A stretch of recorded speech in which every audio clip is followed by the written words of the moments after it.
The sound of her heels on the tiles carries through to the men and women still working in the corporate offices. As she heads towards her desk, she gives a curt nod to a few people she knows. They answer her with a nod, knowing that she is higher in rank than them. Most of them are unaware of her specific responsibilities. The CEO's personal assistant looks at her and nods.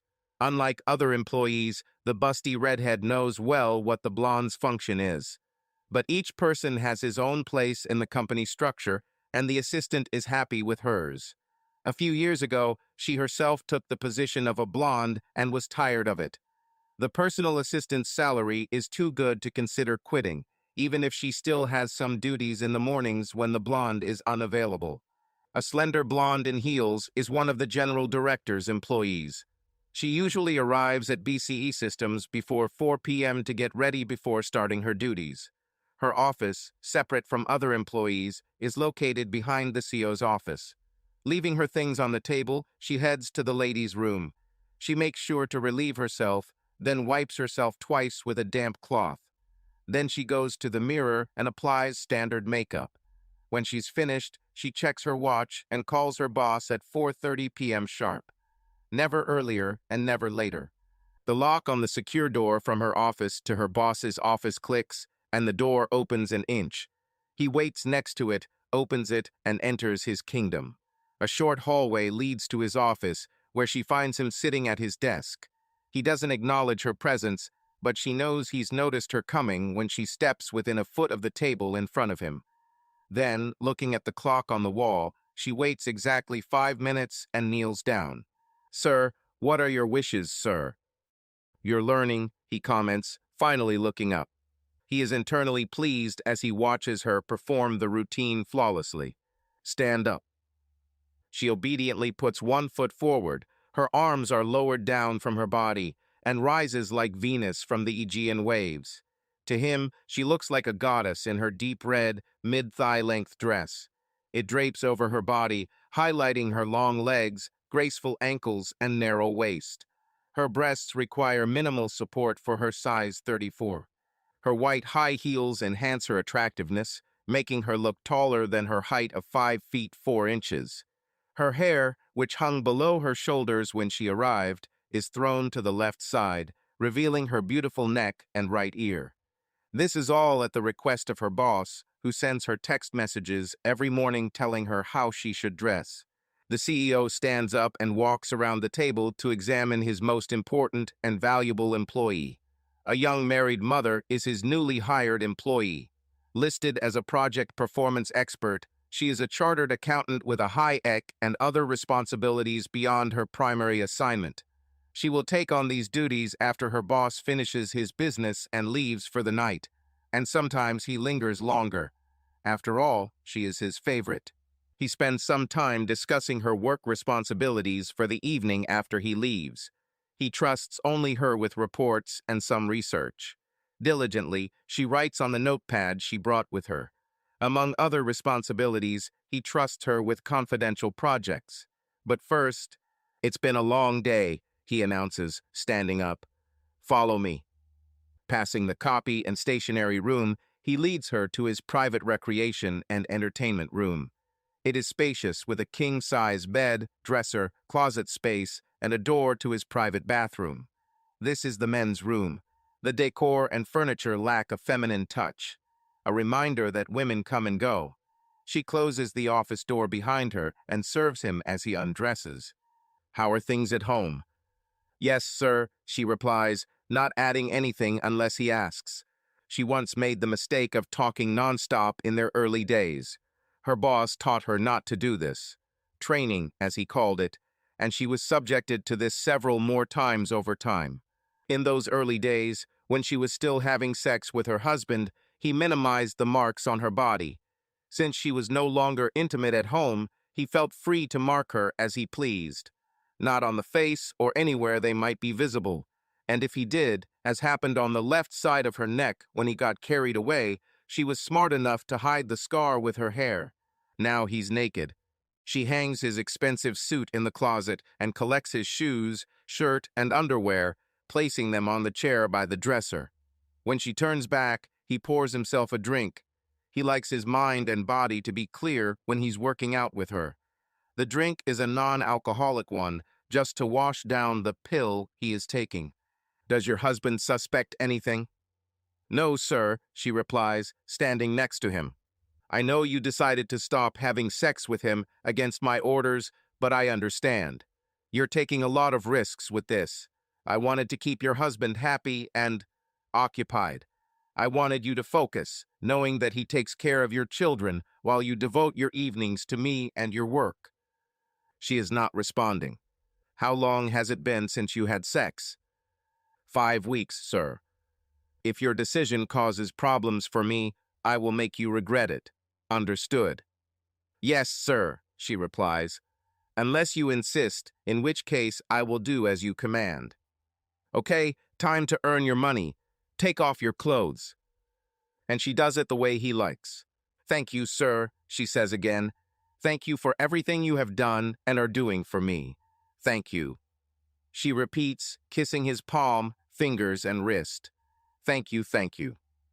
Overcome with emotion, tears stream down her face. Well, well, her boss tries to calm her down. Of course, I've always been there for you. It's part of our deal, and I keep my promises. And thank you for giving me a new life. You set me free. Freeing her was the last thing on his mind. If anything, he manipulated her distress to capture and use her. That he had to do good for her was something he knew he had to do to gain her trust. Now she thanked him. Do you consider your situation liberating? He asked. Yes, sir. You showed me that by submitting to you, I no longer had to cope with everyday difficulties as a woman. Your dominant role freed me from what I had been taught all my life what was expected of me. I was freed from the need to be a woman who has to have everything and do everything. Now I have more, and I have you. He straightened up, and the words of this beautiful young woman boosted his ego. Now he knows that she belongs to him. There is no longer any doubt in her mind whether she belongs to him. Only he is wrong. She belonged to him from the very beginning. If her husband had been there that first day, the look of loss and disappointment on the poor man's face would have let her boss know it. But he had learned his lesson with her predecessor, now his assistant. Her first time, the CEO brought her husband into the office to witness her humiliation. The weak husband stood by while his wife submitted for the simple offer of promotion to vice president. The CEO visited their home and had sex with her while her helpless husband watched. But while it fed his ego, the act ultimately destroyed her husband. The man was still vice president, but only in name, and the CEO learned a lesson not to involve their husbands in this. Call. Mr. Henderson, I heard a woman's voice on the phone. Yes, I replied, wondering who it could be. How can I help? The phone identified the call as an unknown caller, but I was expecting a call from my sister and answered without looking. Your wife, Lisa, works at BCE Systems, right? This is undoubtedly true. Lisa, my wife of 15 years and mother of our 2 children, worked there, the stranger said. My wife was a night analyst, lauded accountant and project efficiency expert. That is, a human calculator. This woman could do calculations in her head. Is everything okay with my wife? I asked, checking the time. Lisa should have either been on her way to BCE or in the building. After checking Google Maps, I saw her avatar almost above her company building. I think she's almost at work, I said. How can I help you? There was a short pause. You work at Aberton Electronics in the Springfield Business Park, correct? She asked. Ma'am, you certainly know a lot about my wife and I don't even know who you are. So if you don't introduce yourself, this conversation will end. Please don't hang up, she replied. You need to hear what I have to say. Speak quickly, I replied. My work day is over and I need to pick up the kids from the babysitter. The children were in an expensive safe kindergarten that was open until 7 in the evening, and now it was only 15:15, but she doesn't need to know about it. Your kids will be fine, Mr. Henderson. Can I call you Dave? No, you can't. Until you tell me who you are and what the purpose of your call is, I replied, trying to remain polite. I'm parked outside your office, Mr. Henderson. It's a white Land Rover with black wheels and a black grille. The windows are tinted. When you get out, please pull into the parking lot of the shopping center nearby and come to my car to talk. My name is Katie. I'll be out in a couple of minutes, I replied and hung up. My interest was piqued, both the possible connection to my wife and who this woman was. Closing my desk and locking my office, I walked to the elevators and out into the lobby. Exactly as Katie said, there was a tinted white Land Rover Discovery parked there as I walked to my Lexus IS300. I couldn't see what she looked like, so I decided to follow her directions. She pulled out just as I started to pull out of the parking lot, and I followed. Soon we were in the parking lot of a shopping center, where there was a prestigious parking garage next to Saks Fifth Avenue. Nordstrom's was on the other corner with its own garage. She found a spot, and I parked 5 spaces away from hers. I had one last internal debate about whether to talk to her, but curiosity won out, and I got out of the car. As I approached her Land Rover, I noticed Illinois license plates, 2 states away from Ohio, and we were at the other end, closer to Pennsylvania. She traveled a considerable distance to get to me. This made me think it was probably something important. With some trepidation, I tapped on her passenger window. Hearing the door locks unlock, I opened the door and looked inside. I was greeted by the sight of a slender brunette in jeans, boots, and a white sweater. She had medium-length, jet black hair, red lipstick on her full lips, and dark sunglasses. I estimated her age to be somewhere between 35 and 40. But with women and their ages, you never know. "Nice to meet you, Mr. Henderson," she said, waving me inside. I expected us to talk right there, but the door locks clicked and she shifted the transmission into drive. She pointed to the seat belt in the passenger seat, which I reluctantly fastened. "Where are you taking me, Katie? Is there a last name, and is it Mrs. or Miss?" "Mrs. Sanchez Weiss." "Not yet." "Your last name is familiar to me," I replied. "But you have Illinois plates." "Weiss, Weiss. Where have I heard this name before? The CEO of Lisa's company? It wasn't a common name, but I knew people with the last name Weiss in New York, Los Angeles, and even North Carolina when I worked there in the summer. It was written differently, but pronounced the same." "I see your last name is Spanish," I said. "From Texas," she answered proudly. "My family was in Texas before it became the Republic of Texas. Our ancestors fought against Santa Anna when he invaded." She was definitely proud of her heritage and family history. "And Weiss?" "Austrian," she replied, pursing her lips. "My husband, Erich, is the CEO of BCE Systems. We live in Chicago now, but we used to live here when the company was headquartered in Ohio. Well, I live in Chicago. He lives here in Ohio temporarily." At this point, I started to worry about the connection. What do my wife and I have to do with this? By this time, she had already left the parking lot and was driving further from the shopping center. "I would like an answer, please," I said in a stern tone. She took off her glasses and turned to look at me with her piercing almond-shaped brown eyes. Then she turned her attention back to the road and started talking. "I think I should tell you a little about how it all started and how it got out of control. Lisa and I met after college 16 years ago. I was 23 then, and Lisa was 22. I met her at a nightclub where she and her friends went to dance on Tuesdays and Fridays. It was Friday. I won't deny that Lisa's figure slender, with long legs, blonde hair, and a toned ass caught my attention when she was dancing with some guy. It was a fast song, and her ass was fighting for attention under that tight white short dress. Spinning on those high white heels, she attracted the greedy glances of men and the evil glances of women. Well, some women also looked at her with interest. All I was interested in was her face. When she turned around, I thought I saw the most beautiful woman on earth. Noticing me looking at her, she glanced at me briefly as she and her partner returned to their table with their friends.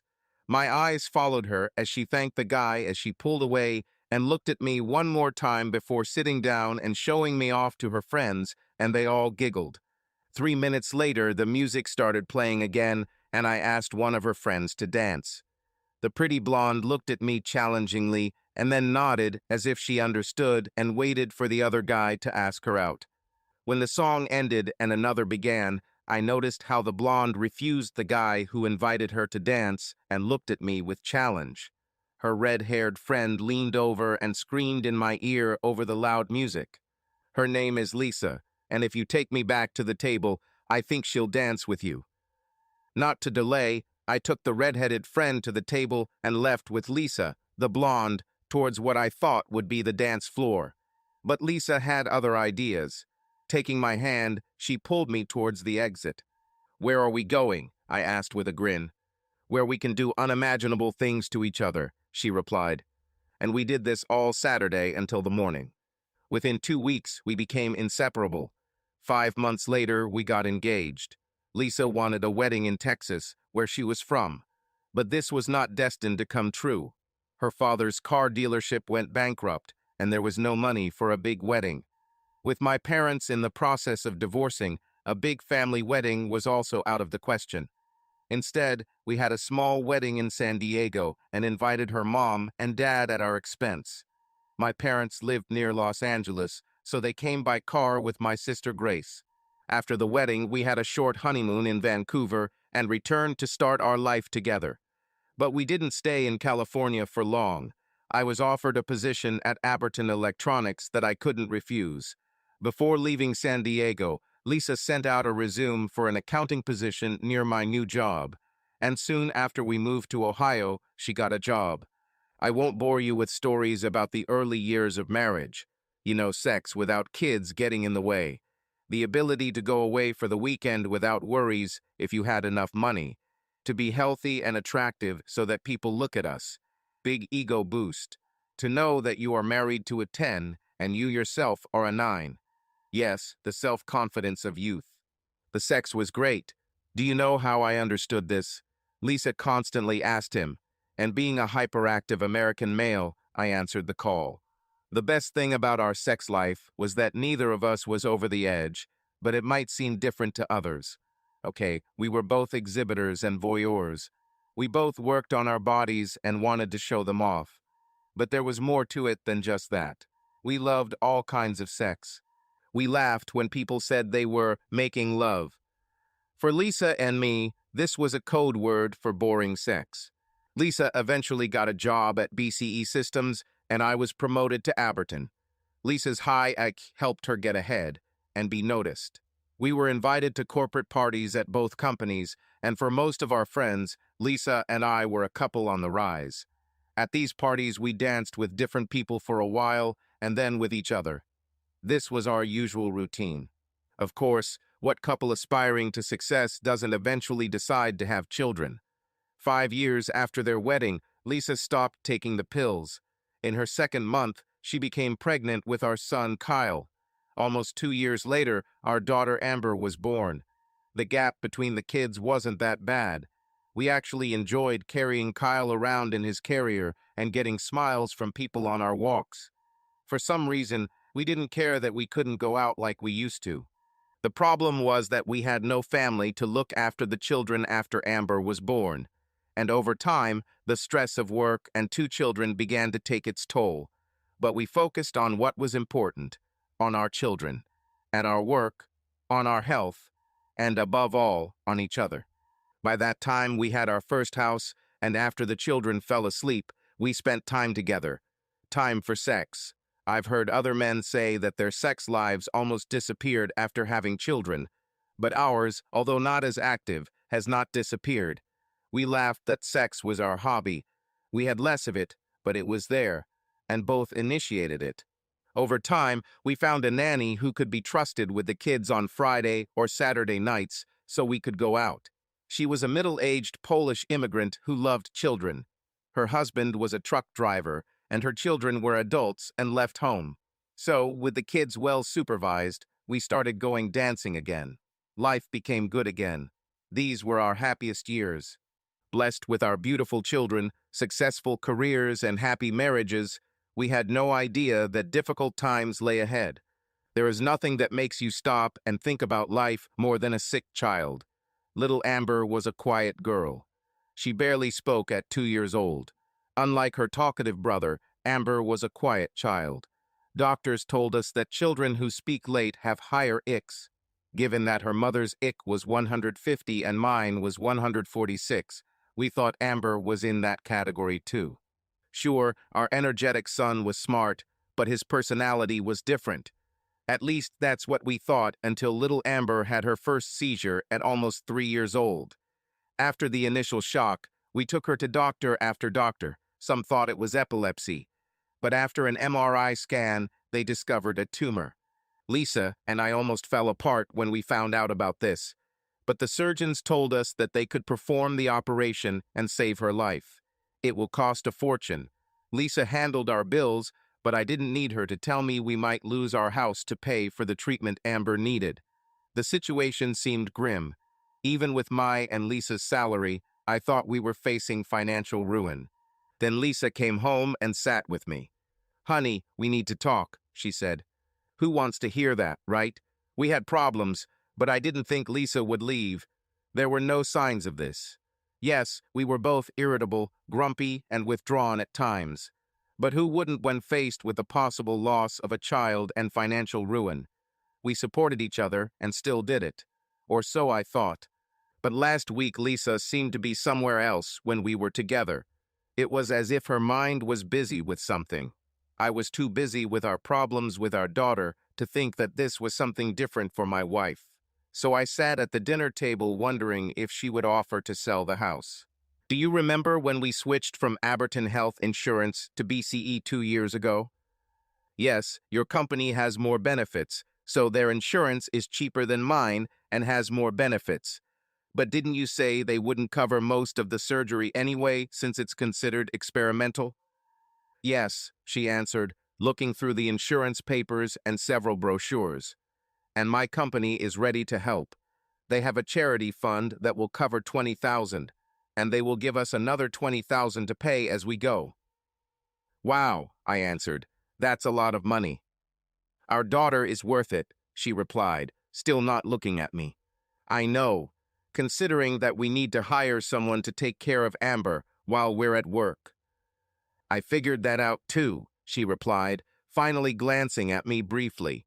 If we take care of her ourselves during her recovery, we can save a lot and just focus on paying off the $20,000 we'll owe my company. I was offered a promotion. I can use all the money from it to pay off the debt faster, and this is on the second shift. So one of us will always be with the children. Second shift? I asked. When will we see each other? She shook her head with a sad expression on her face. Do you think I want this, Dave? She asked, with a tear on her face. We've been backed into a corner. I know, I replied, feeling like a jerk for questioning her resolve to do more for us. We both knew that I had asked my company to move me to a position with a higher salary, but this would require frequent travel, leaving Lisa to manage both children and her job alone, and one of the children would be bedridden, requiring 24-hour care. I felt so useless. Listen, Dave, she said, taking my hand. We didn't ask for this. It's no one's fault. It's fate. Amber is sick, but thank God we can save her. The doctors can. All we need to do is do our part for our children and our family. Please don't make me make a scene about this position, please. What could I say? I already felt worthless. I nodded in reluctant agreement because I knew we needed to do this, just like Lisa said. Lisa was 33 and I was 34 when our lives turned upside down. Amber had surgery shortly after Lisa was promoted and moved to second shift. Aberton gave me 2 weeks off during and after the operation, but BCE could only give Lisa 2 days for surgery. Why can't they give you more time? You could probably take a vacation, I suggested. But Lisa shook her head, turning away. They created this job for me. I can't afford to lose it, Dave. We'll have to cope. We'll have to cope. This became our motto in the coming days, weeks, and months. Our son was in kindergarten most of the time. When he came home, he was too young to understand all the fuss we were making about his sister. It soon became another problem on our list. I was left to take care of him since I was home at night and Lisa was at work. Somehow, I managed to spend as much time as possible with him, while constantly caring for my daughter. Lisa and I rarely saw each other.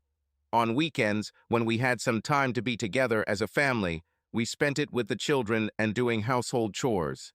The only time left for sex was Saturday or Sunday, if at all.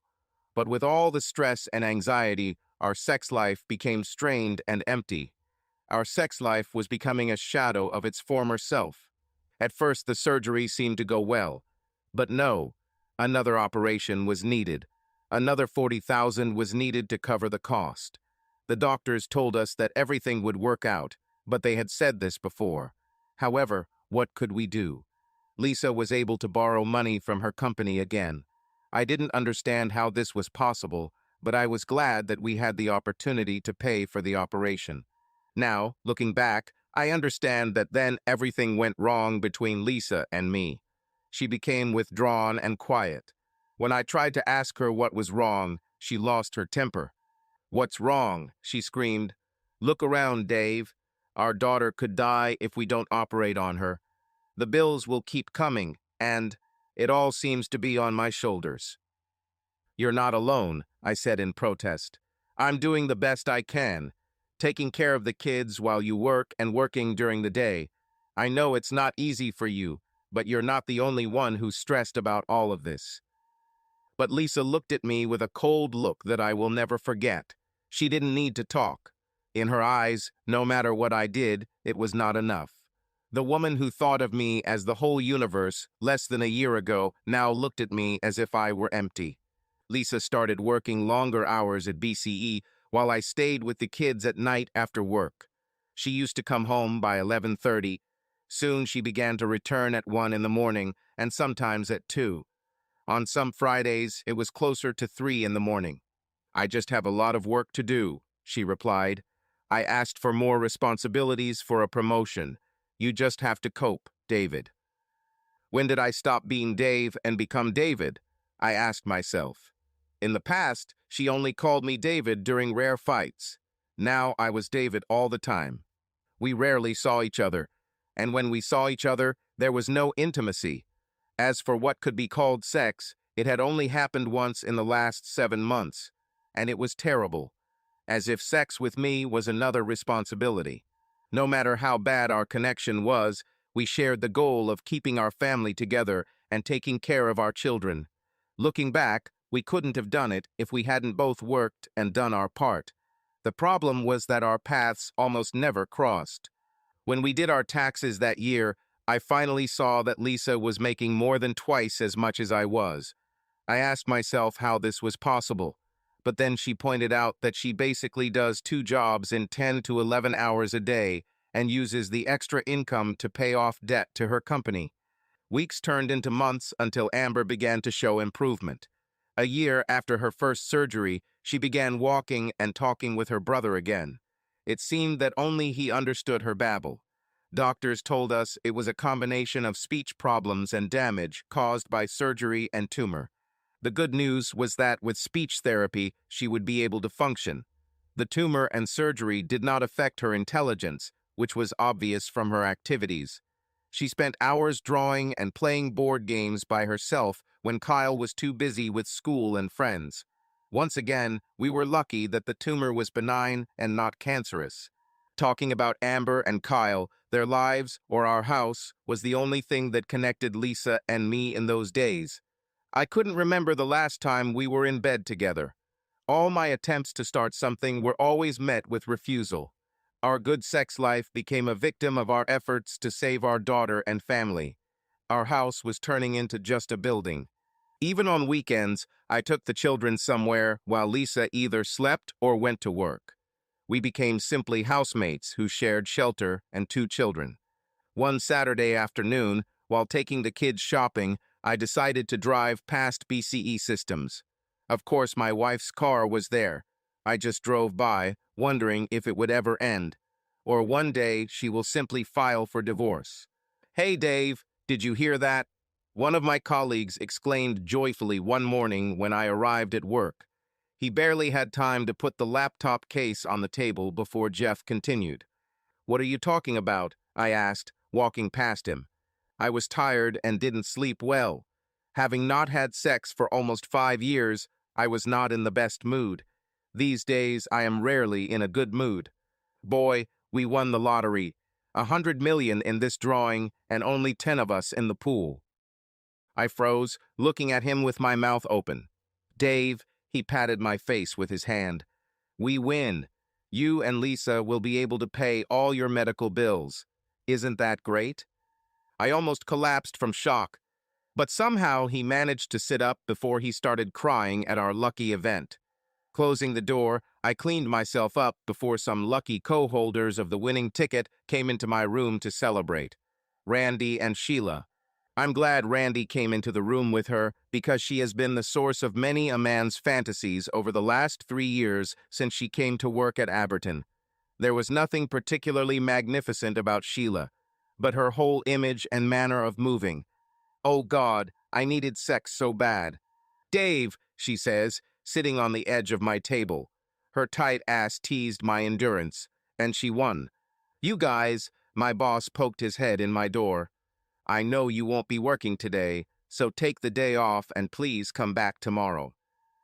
"What are you going to do with your share, boss?" asks Randy. Sheila is still looking at me, wiggling her butt provocatively and twirling her finger through her medium-length brown hair. "My wife has probably already spent it all," he says and leaves. "What are you going to do today, Dave?" Sheila asks, still twirling her hair with her finger. International female signal, "I want you." Randy took the hint and left the room. "I'm going home to talk to my family," I replied.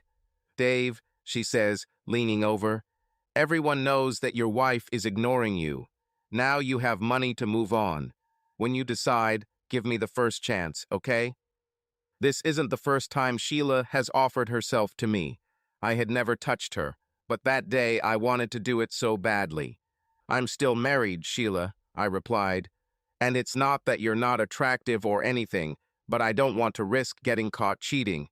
Even if I get divorced, Lisa will get half, and I don't want to give her the chance to get more than half. All I'm saying," she leaned in now and whispered, "I'm waiting for you, Dave. I think you're worth it, and all my share is mine to share. And I would share everything with you, everything you see and you can imagine. You're worth it. It's a pity that your wife doesn't see it." "What she does and doesn't do is between Lisa and me," I replied, standing up. "I know you want me, Dave," she replied, "and I'm ready for you. Not for one night, but for more. Think about it." I swallowed and somehow walked past her. She didn't respect the HR rules about harassment. At that moment, with that amount of money, Sheila was not worried. I drove home with a huge smile on my face. I woke up a debtor and became a millionaire. Okay, 10 million isn't that much, and it will be barely 6 after the state and feds take their share of the taxes, which they always do. But still, anything more than 5 million is not a small thing. When I arrived home, both children were at school. Amber was healthy and growing into a beautiful young lady. Kyle still got naughty sometimes, but no more than most boys his age. With Lisa's car in the driveway, I knew she was asleep. She came late again. I waited until 1 a.m. and fell asleep on the sofa. She was in our bed when I left in the morning to take the kids to school. Lisa was in the shower when I entered the house. I heard the water flowing and went upstairs. "Hi," I called out to let her know I was home. "I'm in the shower," she shouted back. "Are you almost finished?" I asked. "I have news you'll want to hear." "Give me a few minutes," she replied. "Will you make us some coffee?" "I'm already cooking," I answered and sat on our bed, waiting. Through the bathroom door, I saw her naked behind the frosted glass. I watched, fascinated, since I had not seen my wife naked for more than 3 years. Didn't touch her more than 4 times. We didn't have sex with. I can't remember if it was before or right after Amber's surgery. A sad summary of the last 5 years of our lives. The years that should have been happy after our daughter's recovery. My mind came back as I fantasized about her body in my arms as she turned off the water. She started to open the shower door. Seeing me looking, she stopped and reached for a robe hanging nearby. After putting it on in the shower, she stepped out and wrapped a towel around her hair. Neither of us said a word. Silently, I watched her brush her teeth and get herself in order. She knew I was watching and seemed annoyed. I wondered what was on her mind. Usually, I'm at work at this time, and she's alone at home. With intimacy no longer a part of our lives, I imagined she was uncomfortable with my presence in such a vulnerable situation. "Don't worry," I said. "I won't pester you if that's what you're thinking." "I know," she replied. Surprisingly, this comment really hurt me. I should be proud that my wife considers my character to be so moral that I will not force her to have sex. But at the same time, I was annoyed that she thought I was harmless. I was also annoyed that she was standing there in her robe, waiting for me to leave so she could get dressed. But I looked at her defiantly, daring. But she's smart and diffuses the situation. "Let's have some coffee, and you can tell me your news," she said, pulling her robe closer to her body. In the kitchen, she poured herself a cup and sat down at the table. "There was a time, Lisa, when we poured each other a cup of tea, smiled at each other, and—" "A lot has changed since then," she said in a distant voice. "I wouldn't know, Lisa," I replied. "You live your life. You don't spend time with me even on weekends. Not to mention there is no intimacy and, frankly, no love. What happened to you, Lisa? Our daughter got sick, that's what happened. Did you miss this moment in our lives?" She answered sharply. "I had to work hard to pay off the loans, if you only knew." "I know that you have moved away from me, Lisa, as if it was my fault that Amber got sick and that we didn't have money for the operation. I appreciate what you do for us, but why are you moving away from us? Even on weekends? Why?" "I told you, I work hard. I work 2 jobs, 10 to 11 hours a day. It's tiring, and sometimes I have to go out on Saturday to catch up. Why can't you understand?" We looked at each other for several long seconds that felt like minutes. I couldn't shake the feeling that she was hiding something from me.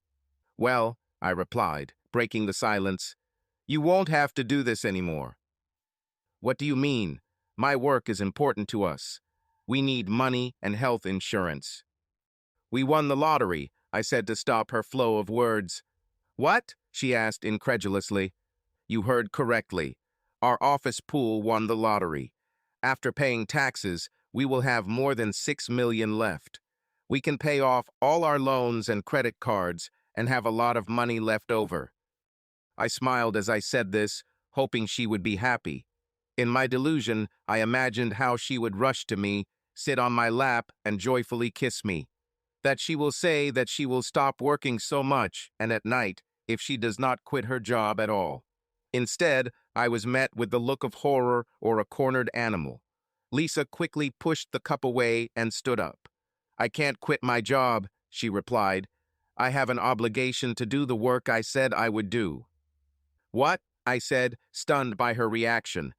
"Why, Lisa? Our only obligation is to repay the loans. We can do this as soon as the money arrives in our account in a couple of days." She shook her head, wiped her eyes, and ran up the steps. I followed her, but she locked the door in my face. In hindsight, I should have kicked the door off its hinges and rushed inside, grab her by the shoulders, and then, what, dishonor her? This only happens in old movies, and not very often. Nowadays, this is considered an attack. When the police are called, they have to arrest someone for a violation, and this someone is usually a husband. I may not have been the courageous hero from the stories and old movies, but I was smart enough to stay out of jail so she could get custody of the kids. I sat down at the kitchen table, seething with anger at her. This should have been a happy time for us. Instead, my wife was practically terrified that we could pay off our debts, so she wouldn't have to work so many nights and long hours.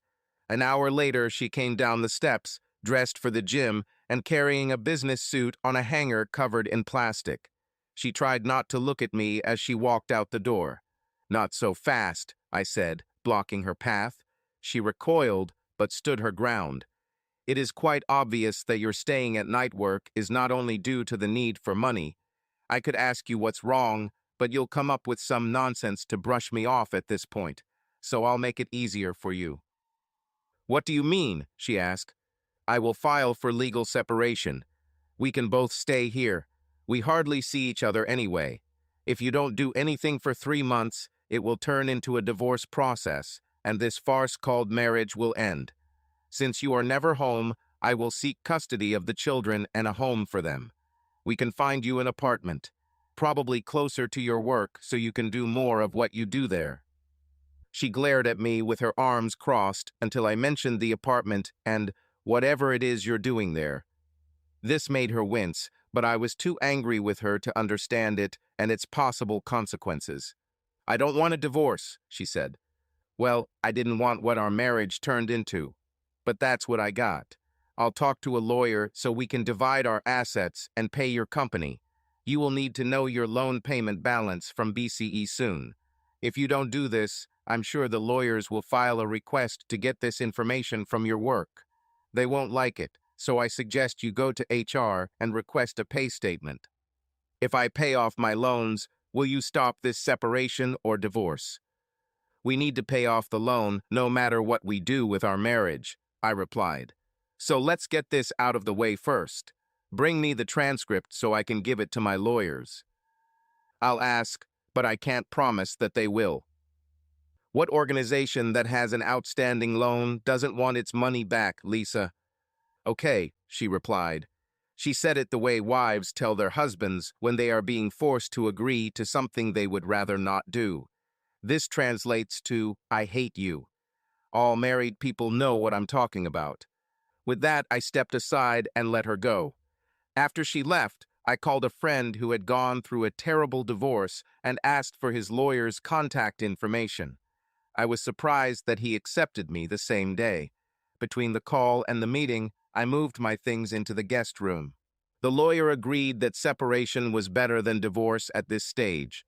When and if we crossed that line, he wanted me to follow the rules and avoid arguments that she could record and use against me.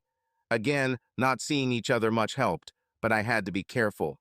The money was deposited into the account I requested under the supervision of my lawyer. On the second day after our conversation, Lisa provided a statement of payments from BCE Systems.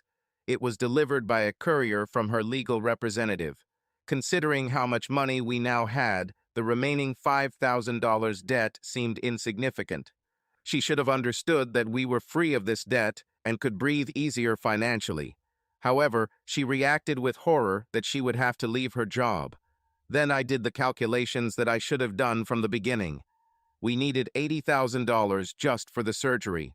The amount increased to $100,000 due to other unforeseen expenses.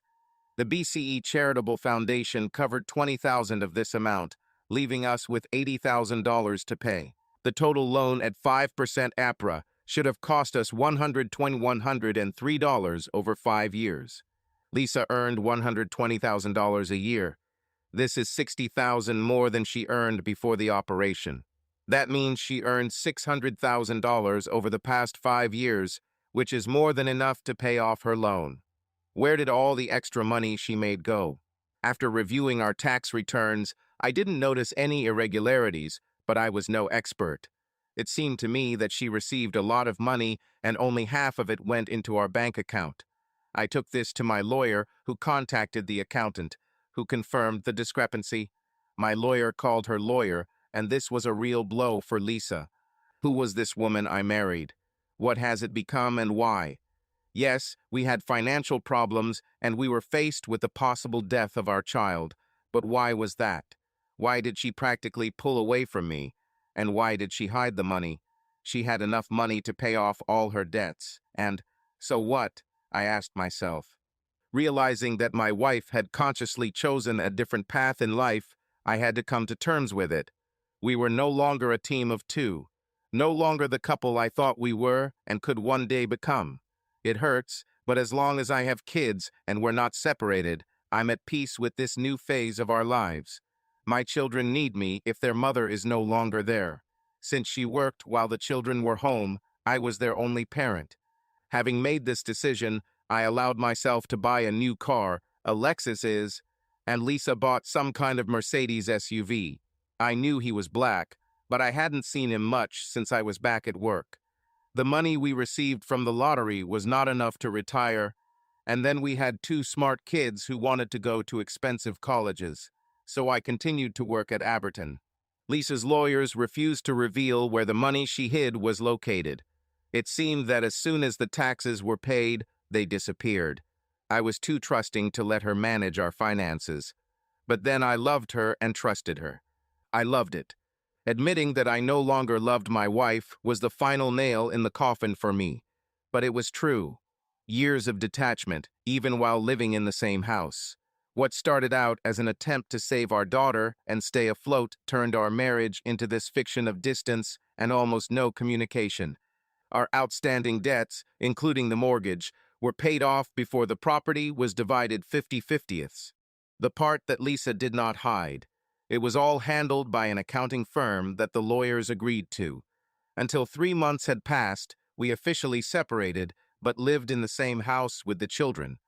Following legal advice, I did not ask Lisa why she hid all this money that could have paid off our debts. I thought she and her lawyer would come up with some nonsense to explain away her shenanigans. In my mind, winning the lottery was a gift from above, and I was happy that I was leaving this marriage without bankruptcy. Child custody became a critical issue.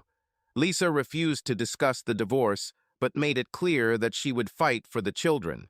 And that was a problem because we had no evidence that she was doing anything that would put the children in danger. My lawyer told me that I could date women as long as I did not introduce my children to my companions during the separation. Even though I knew I was legally allowed to, I had problems having sex while I was still married. Not only moral, but also practical. I was worried that Lisa would find out and tell the children to turn them against me. In addition, Lisa still refused to consider the possibility of divorce. I had no evidence that Lisa cheated on me, so if I date a woman and the kids find out, I'll be that bad person, confirmed cheater. So I decided to wait until the divorce. Sheila was not happy about this, but I didn't see any other way out. My children and their respect were more important to me than her. Eventually, she understood. We sometimes had dinner together, but in different cars because I assumed that I was being followed. Paranoia, you say? Not at all.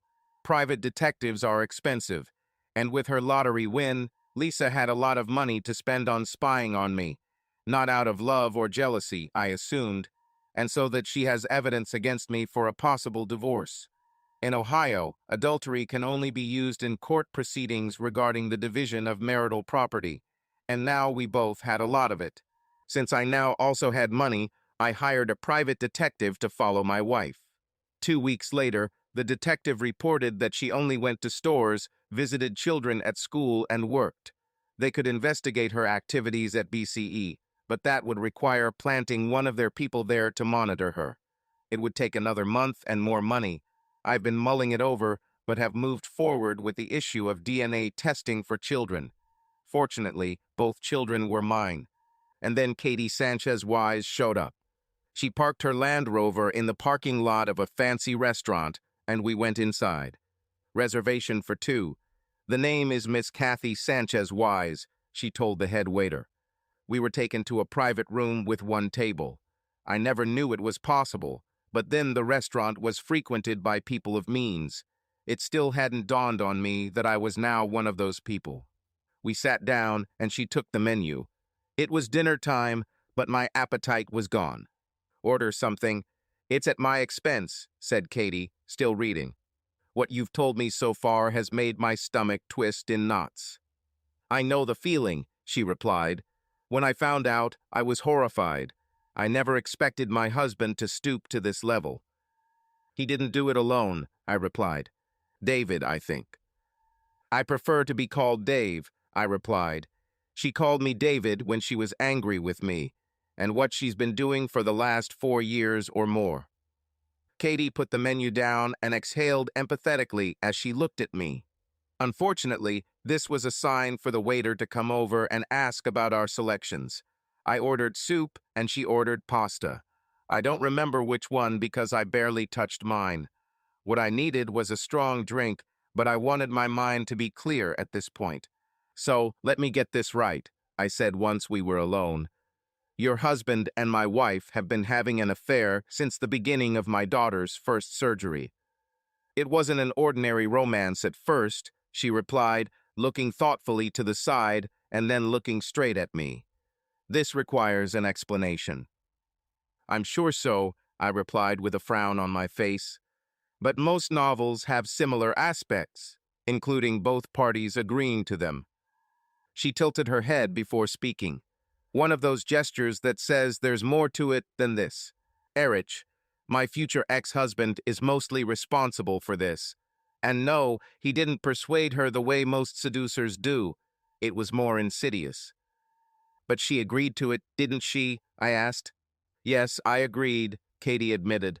Look, it will work better if I just tell you what happened and you don't interrupt.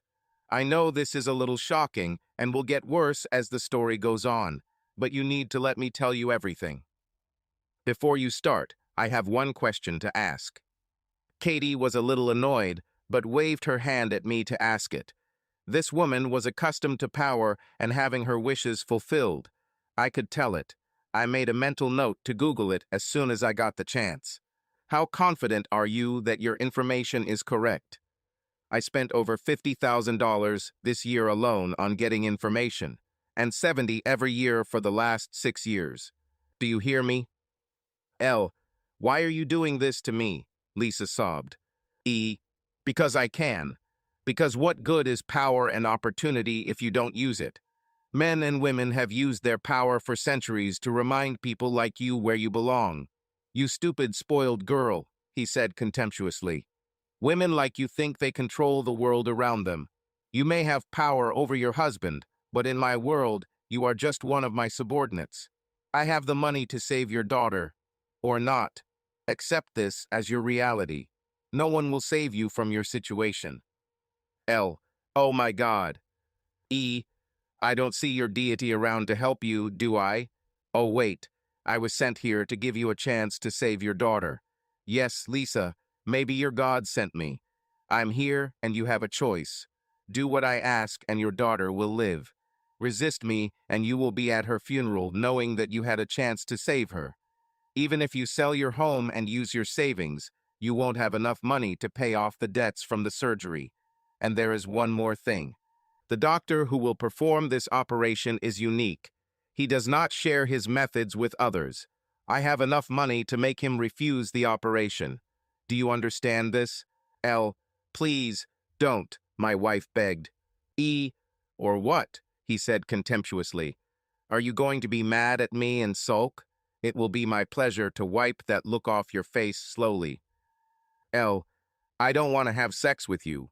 Why do you want a woman who doesn't want you? Erich laughed at her words. E. I want you not to want me at first. Watching you change will be so delicious. And most importantly, I like that you are married. I want you to stay married. Having sex with a married man's wife is so much fun, Lisa. Next time I see David, I'll tell him what a good worker you are. How good you are at your job. In time you will come to terms with this, Lisa, my dear. I'm fit, handsome, and well-equipped. I guarantee you will enjoy our time together. So, what's your answer? I've spent enough time talking. What is your decision? Lisa cried again and begged again. L. Please. No need. E. I'm done with you, Erich said. The security is at the door. They are escorting you out of the area. L. No, please. I will do it. E. Will you do what? L. I will do what you asked. E. And what exactly? L. I will have sex with you. E. Oh, that sounds so impersonal. But yes, you will do this and even more, he answered coldly. You will be mine so that I can call you from the next office at my discretion. During breaks, you will do the work that I assign to you. And you must do it well. Time spent serving me will not be an excuse for not meeting your tasks and deadlines. So who will you be? L. I will be yours, I heard my wife say. This was 5 years ago. But for me, this stab in the heart was just a few seconds ago. E. Come to me. I heard Erich order. "Elle, yes, wake up." Katie turned off the recording.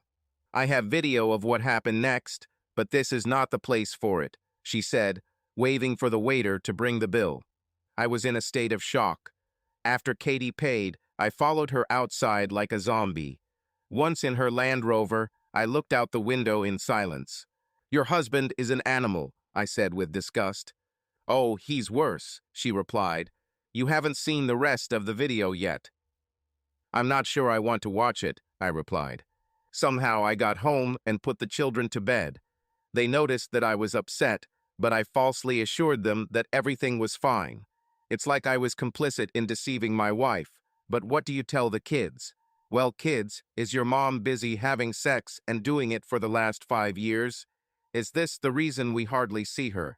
The children were already wondering why she was not at home so often. Eventually, they calmed down, and I went into the office with my laptop. Katie gave me access to a secure server where videos of her adultery were stored. "Dave, this is quite graphic," she warned. "I found them difficult to watch, and I am not easily shocked. Someone else might watch these videos and think that they are just adult videos.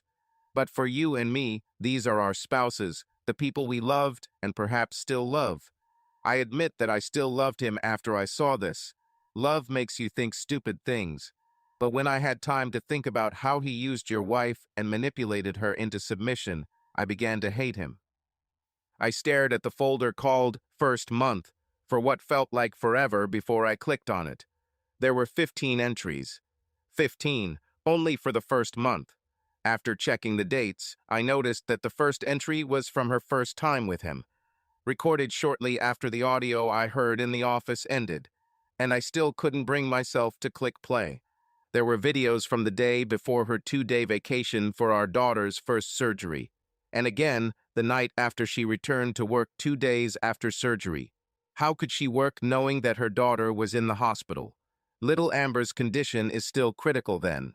Shaking my head in disbelief, I moved on to the next folder. This time there were 19 videos. The 2 were from the same night, 3 hours apart. It seemed like they met every work night and sometimes twice. Again, I couldn't bring myself to watch them, afraid of what I might see. Each folder after that was for the following months. There were 57 folders in total.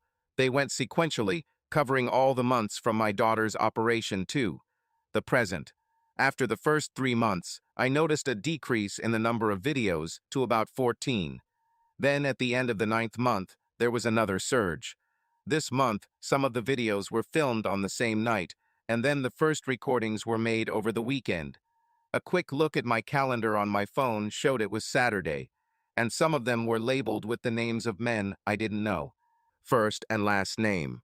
As much as I was disgusted by the idea of my wife sleeping with multiple men, I was impressed by the amount of information Kathy had collected about her infidelities. I forced myself to watch, and as Katie warned me, it was very graphic. I didn't see everything, but I saw enough. Most of the videos were of her and her boss, Erich Wise, having sex in his office and in what appeared to be a bedroom built into his office. In the first video, Lisa seemed reluctant to participate. Every time she tried to stop, he reminded her of her hopeless situation and that he could throw her out onto the street. I forced myself to watch it to see her reaction. I then watched in disgust, disappointment, and anger as she allowed her boss to do whatever he wanted to her without any resistance. At one point, I wanted to throw up. Again, what I saw was from almost 5 years ago, but to me it was raw and shocking, as if it had just happened yesterday, or tonight, since he had her again. Wise teased her and insulted me several times. Nothing belonged to me anymore and hadn't for a long time. That's what I thought. I shook my head in disgust, resigned to what I had seen. Anyone else seeing what I saw would have thought they were watching some kind of amateur adult film. But what I saw was how my wife, whom I thought left the house as a chaste married woman, turned into a slutty woman of easy virtue for her vile boss in less than half an hour. As soon as he laid out the rules of their new relationship, Lisa barely resisted and gave herself to this man voluntarily. And on top of this, she allowed herself to enjoy it. Any other man who saw this might wonder if she was faking it to please her tormentor and blackmailer. But I spent years in bed with this woman when she was my willing partner in life. I knew what she looked and sounded like. She could never fool me. She loved it, and that's all I needed to know. Before they finished, her boss told her that he wanted her to wear skirts or dresses to work every day, except on women's days, and he will check when she claims to have women's days.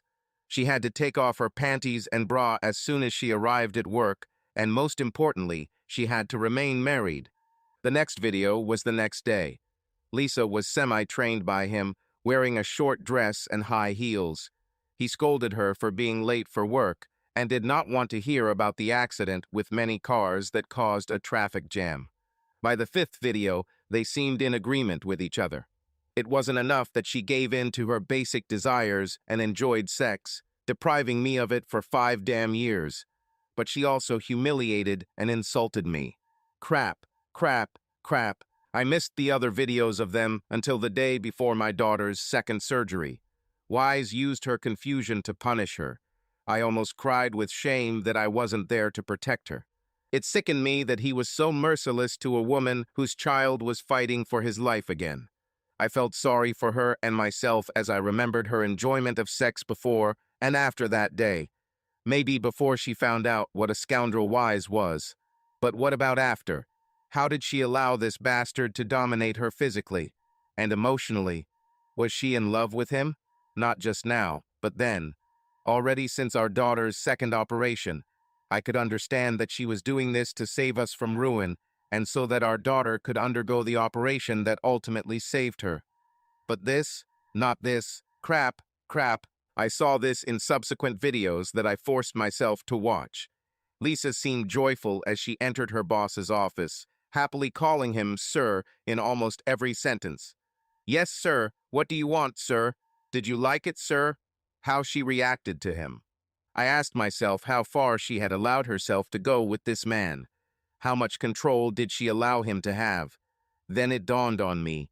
The sex must have been so good, so much better than with me, that she stopped letting me have sex with her. In her mind, Erich damn Wise was her man, and I was, but what? I never gave up and never told her that she had permission to sleep with him. I wasn't her cuckold. But many people attach a label to any man whose wife has cheated. She betrays him, but the guilt and shame lie with him. Erich and Lisa openly humiliated me from the very beginning, and while playing some other videos, I heard him and then her do it again. The worst thing was hearing her say that hellish word about me. Then there were other men. To make sure that the videos with the names of other men were with her, I looked at them. She was tasked with having sex with future clients, current clients, and even some men who had nothing to do with her company. The 3 men who brought her together were friends of Erich. There were others too. Black men, tall and short men, Hispanic, Japanese, and European businessmen. I did the math, and it turns out there were 58 different names in addition to Erich fucking Wise. This bastard turned my wife into a corporate prostitute. I decided I'd had enough and turned off the laptop. What I saw was sexual and like an adult video.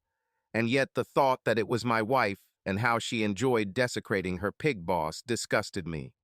Finally, videos of her and several men showed me that she had changed into a different person voluntarily. Not once did she turn to me for help or advice. As if in 1 hour, she swore allegiance to Erich Wise and washed her hands of me as if I were yesterday's remnant. I saw everything I needed to see and never went back. How the hell some guys look forward to their wife sleeping with other men is beyond me. But I had a certain respect for them and their promiscuous wives. Why are you talking? Because, unlike my wife, these women did not lie to their husbands. What cuckold couples did, they did together and willingly in the open air. I don't know how I managed to send my children to school and go to work. What was worse was seeing my wife come home and walk past me as if she hadn't slept with Erich, her vile boss. Most of the time she smelled clean, as if she had showered before coming home. But not the night she came back smelling of another man's sweat. I talked to Katie about the video and what I saw.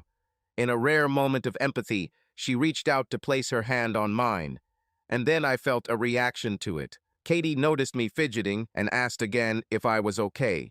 She now held my hand with both of hers and looked at me in a way she never had before. "I know you and I met under terrible circumstances, Dave," she said, "and most likely, when this is all over, you'll try to forget about it all and about me. But you and I are members of a rare club." "Which one?" I answered, trying to calm my body. Looking into Katie's eyes and listening to her slightly hoarse voice, I could barely hold on. "We were both hurt by the same two people," she replied. "I feel close to you. Please don't look at me like that." "How do I look at you?" I asked, afraid that she knew. "Like I have horns," she replied. "Wrong," I said. "I'm the one who's horny. I haven't had sex in almost 5 years." "Oh, Dave, we need to do something about this." Who would have thought that the word "we" in a woman's mouth when it comes to sex acts like a sex pill? "Katie," I said, trying not to laugh, "you just made this sad and miserable man feel alive again. Like a man." She blushed and almost removed her hands from mine, but instead she squeezed my hand tightly, leaned across the table, and kissed me. "We had sex. And yes, you are better than my husband." "Thanks, but I saw the video," I replied. "I didn't say that to boost your ego, Dave. I meant it." "Well, thank you. My male ego is beaten." I stopped short of saying 5 years. As for Erich, he lost my respect a long time ago, before we separated. By that time, I realized that he is a man of small character and personality. You understand that Erich is an asshole, don't you? A selfish and narcissistic asshole. Yes, the fact that he slept with my wife for 5 years and abused me while doing it confirmed his status as an asshole. Not to mention the fact that he took advantage of a woman under stress because her child was dying. "I hate him so much," she said. "I hate him." It was clear that Katie hated her husband, but I think she hated herself for choosing him as her mate, for giving him the power that he used to manipulate women like my wife. "Let it out, sister," I egged her on. "And I hate your damn wife," she added. This surprised me, but not as much as I thought. "Don't start me off," I said. After a moment of silence, she spoke in a low and decisive tone. "Dave, we need revenge." I needed to know. Katie is back in Chicago on business. At least that's what she said. But I didn't insist. She was honest enough to say that she had an occasional lover there, so I just assumed that he would be the object of her attention while she was there. "Trying not to wear it out while I'm gone," she said. "I know you haven't had much time, and you want to make up for lost time. I understand." "I'll try," I replied. "Poor girl," she said at first, and then smiled and added, "Happy girl." The next day I went to work with a smile and a different attitude. My friends noticed that I slept with someone. Randy laughed at me and raised his fist in approval. Sheila, on the other hand, shook her head and gave me the middle finger when no one was looking. Later that day, I cornered her near the copier and stationery closet. "What do you want?" she asked. I didn't give her time to react when I kissed her. "Have sex with me," she said as I pulled away. "Later today?" I asked, raising an eyebrow. She seemed lost in thought. "Okay, long lunch?" "I'll tell you soon," I replied. "What's gotten into you?" she asked. I smiled. "To hell with it. Wait for lunch," I said. "Let's go now." HR will not be happy with us. We had sex in their conference room. And she wasn't alone in my newfound sexual freedom. Freed to go out, I began an affair with a divorced mother from my child's school. Then there was a nice receptionist in the gym, and a student waitress in a restaurant where I took my children. I know I overdid it in the beginning, but I needed to make up for lost time and throw out the accumulated energy. I have to admit, I enjoyed it. Nothing boosts the ego like a new conquest. But since it was just sexy, without much intimacy, the aftertaste was disappointing. I felt empty because, having experienced intimacy and sexual drive, I missed the former while enjoying the latter. It bothered me that I missed her. What bothered me was what I heard on the recordings. It was a conversation between Lisa and Erich about sex in my house. If she did this, and I had proof that she brought him there, it would be useful as a bargaining chip. And not only for our inevitable confrontation, but also for the upcoming dispute over child custody rights. I wrote down what tape it was on, and this was recently, just a month ago. I remembered it was after their first round of fun, and they were enjoying the afterglow on the bed. So, this Wednesday again? At your place before you leave for work? Yes, she answered. Be there at 10. David has his weekly meeting with his boss at that time, and he never misses it. We'll have 2 hours before I start getting ready for work, so we should be safe. I love having sex on your bed and his, Erich said. I told you that in marriage there is a special thrill from sex, didn't I? You are preaching to an already converted Erich, she replied. This last year they called each other by their first names. Gone are the days when she called him Sir. If anything, the dominant, submissive aspect of their relationship was just the highlight that they explored. But not always. Lisa became attached to her boss, just as he became attached to her. You don't sleep with someone for 5 years and form some sort of attachment. Again, the Police song came to mind. When you realize that your servant has become your master. How appropriate. So, it was a Wednesday at 10 in the morning after I left for work. I smiled to myself and began my plan.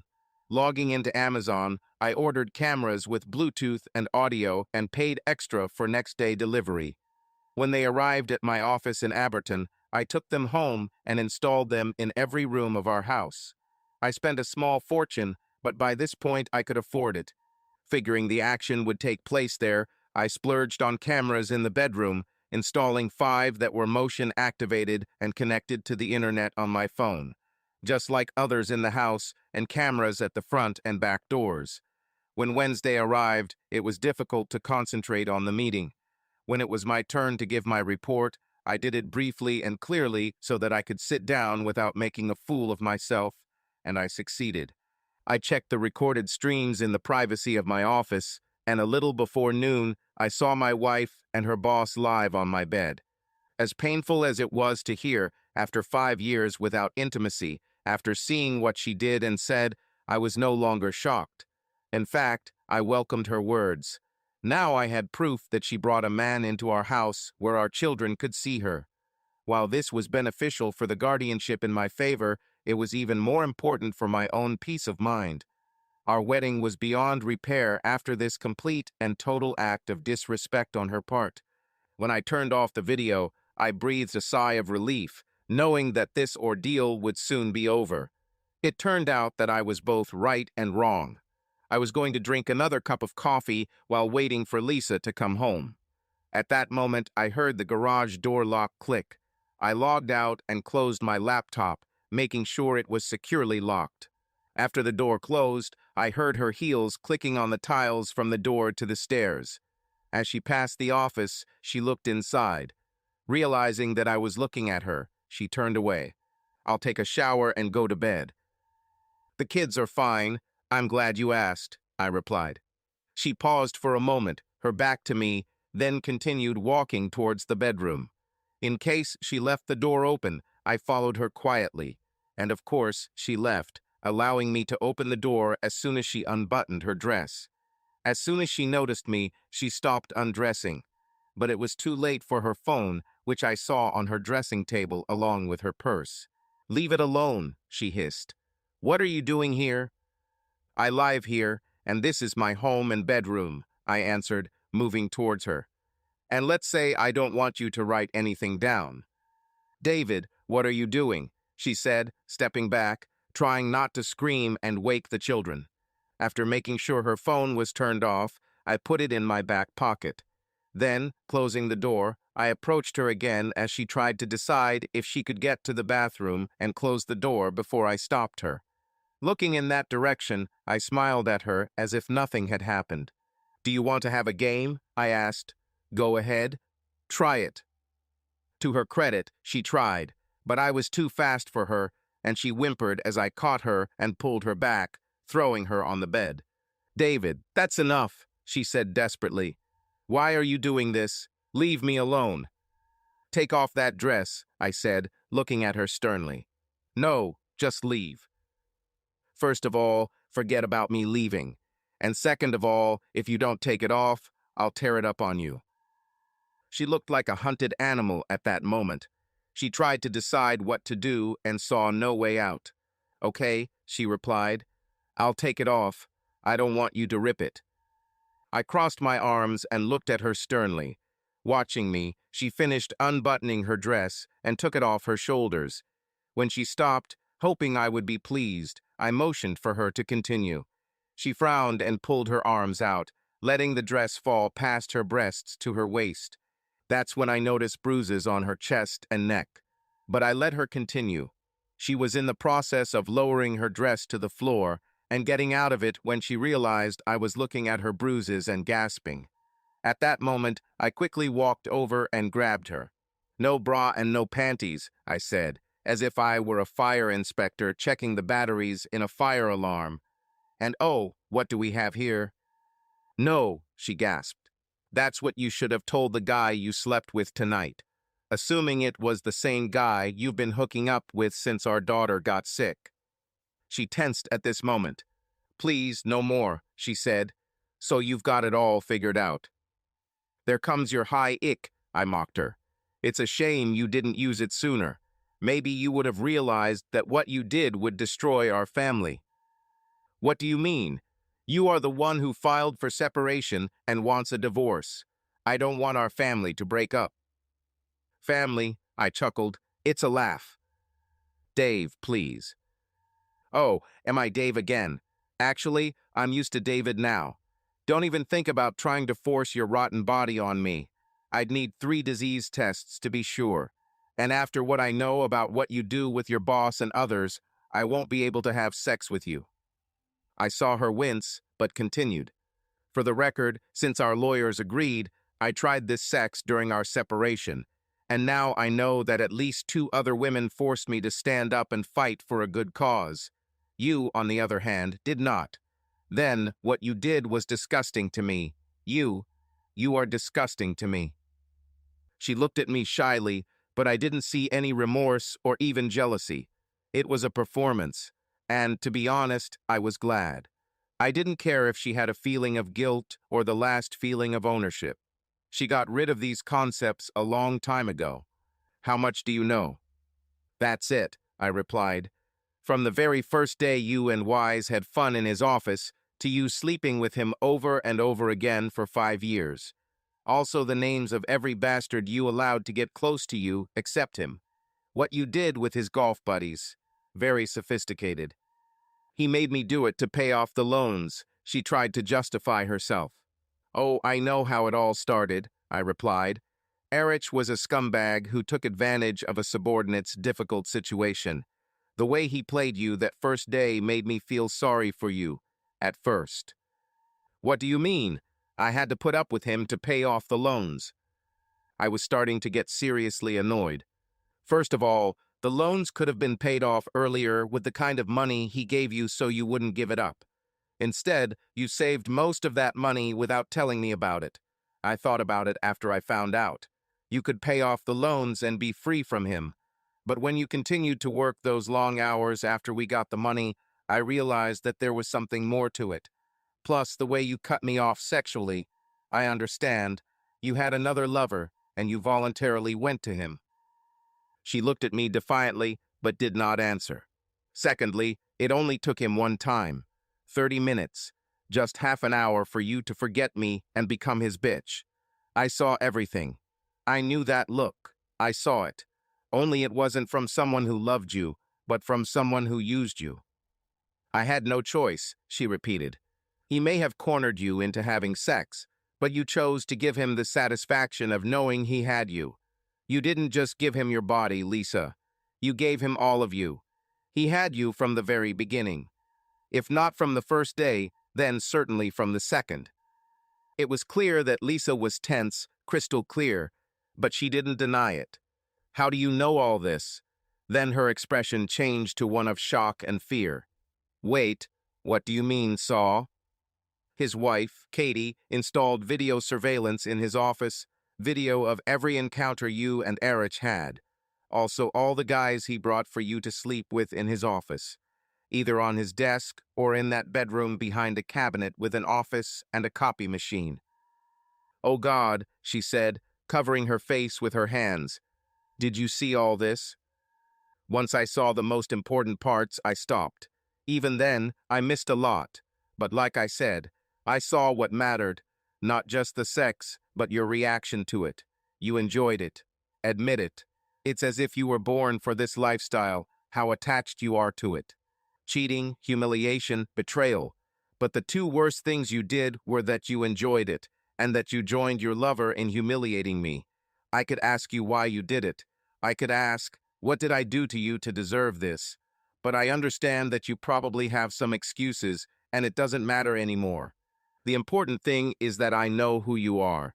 If I ever feel guilty about our breakup, I'll watch a video of you and fucking Erich talking about me. Our lawyers will handle everything. Know this, I have detailed records of all the activities with the children that you missed, and records of you being with him or with other men. I also have a video of you bringing him to our house, where our children live and could see it. It was during work hours and their school hours. You wouldn't have seen it. Good luck with that and the judge, I replied, waving my hand in her direction. Dave, please don't do this. Don't destroy us. The kids need both of us. I was here for them, Lisa. Not you. I did the parenting while you were busy servicing your boss.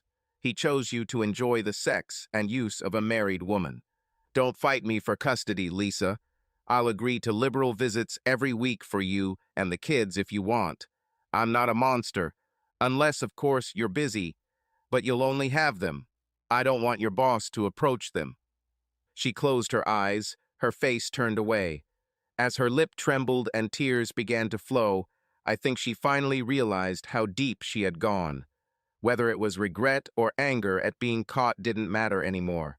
The next 2 days were tense as we saw each other casually at night. I caught her looking at me, only this time she didn't look away as usual. Do you want to know why? She asked. It's starting, I thought. Not especially at the moment. It'll either be bullshit or something to hurt me. But to show you that I don't care anymore, come on. Tell me why I wasn't good enough. I can handle it.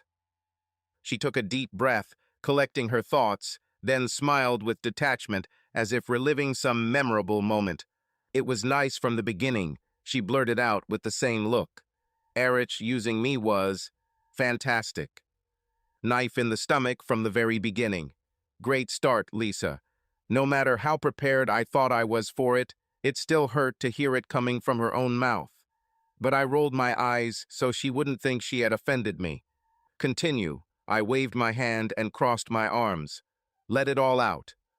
When he told me about his plans for me, I was shocked that someone would do that to someone in my situation. It was cold and so selfish. Not to mention it was sexist and against everything I thought a boss would dare to say to a female employee these days. But when I realized that I had no choice but to obey him, everything changed. How so? I don't know if it was my curiosity, how her eyes seemed to sparkle when she remembered her feelings, or both. I was finally getting answers, and even if they were painful, I decided to listen in order to move on. David, there was no doubt that we needed surgery for Amber, and there was no doubt that we needed the money. Even if we sold the house and used our 401k, it wouldn't be enough. You and I couldn't do it. By giving me the money to pay for the surgery and a way to get it back, it seemed like he had worked a miracle. It was a carrot. So when he said he could pay a doctor to not operate on our daughter, she shook her head. Well, there was no choice anymore. He backed me into a corner that I knew, and he knew there was no way out of. It was a stick. I no longer had the choice that I thought I had, she continued. Some people believe that marriage takes away a woman's choice, but they are wrong. A woman can choose many things when married because our husbands, no matter how they are portrayed as man-haters, are rarely controlling. If anything, they are easy to manipulate and control us. By women. We ladies decide whether we will be good mothers or not, whether we will be good wives or not, whether we will be honest or truthful with our husbands, or whether we will take lovers or not. Marriage was not my trap or cage. You never made me feel controlled by patriarchy or anything like that is instilled on college campuses these days. But I was still trapped, because of my own expectations of life. Some would say that society instilled these ideas in me. Ever since I was a child, I heard that I could do anything, be anyone and do anything. And of course, it all sounded dizzying, but I liked it, and I chose it. In fact, the most limiting restrictions we set are ourselves. I chose my goals and decided to have it all. You were the icing on the cake. I married the most handsome man I had ever seen, a sexy man who was good in bed and loved me. Children were another part of that you can have everything mentality that I adopted, until Amber got sick. Then everything fell apart. All the dreams and hopes, everything I thought I had, seemed on the verge of being lost once I reached that having it all moment. And on top of that, I had to become someone's sexy toy. There are no words to explain to you. Not just you, but to anyone what it felt like to know that you no longer have control or choice. I sat down on the chair opposite her, wondering who this man I had married was. She was definitely not the one I knew before Erich took her away. More precisely, before she gave herself to him. Right after I gave in to him, thinking it would be practically non-consensual sex, I changed. In a matter of seconds, I gave up all the choices I had or thought I had. Actually, there was no choice. As Erich said, Amber had to live, and as a mother, I had to do everything possible to make it happen, Dave. How could it be? You're deceiving me, I replied in disbelief. He could have sold me into slavery, forced me to have sex on the streets, sold my organs on the black market, and done things I never thought possible. Instead, he freed me. He's what? Her lips curved into a slight smile, first to herself and then to me. He freed me from all ideas and beliefs. He freed me from stress, choice, and the possibility of failure and consequences. He took it all away. The price for saving Amber's life was that he gained control over my body. You're confused, I replied. Erich Wise has brainwashed you. I thought so too at first, she replied, looking at me again with the same smile. It wasn't a smirk or a condescending smile. It was a smile I had seen before. The smile of someone who knows something I didn't know. My mother had that smile the day I told her something that she thought was stupid and I thought was true. It doesn't matter what it is, I forgot. But at that moment Lisa let me know that she had reached her peak and seen the light. But not me. Erich just opened the door to this new world and new life for me. At that moment I understood and became convinced that Erich would not break his promise. And he never did. When the first operation failed, it was he who found another doctor to help the first.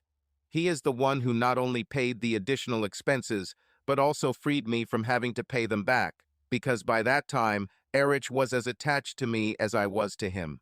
You look at me in disbelief, she continued. You see, our deal was clear and concise. I will be his concubine, his toy, in exchange for Erich saving our girl. We both know you couldn't do what he did, David. He may have been the one who made that dirty proposition to me, but I never had a choice, Dave.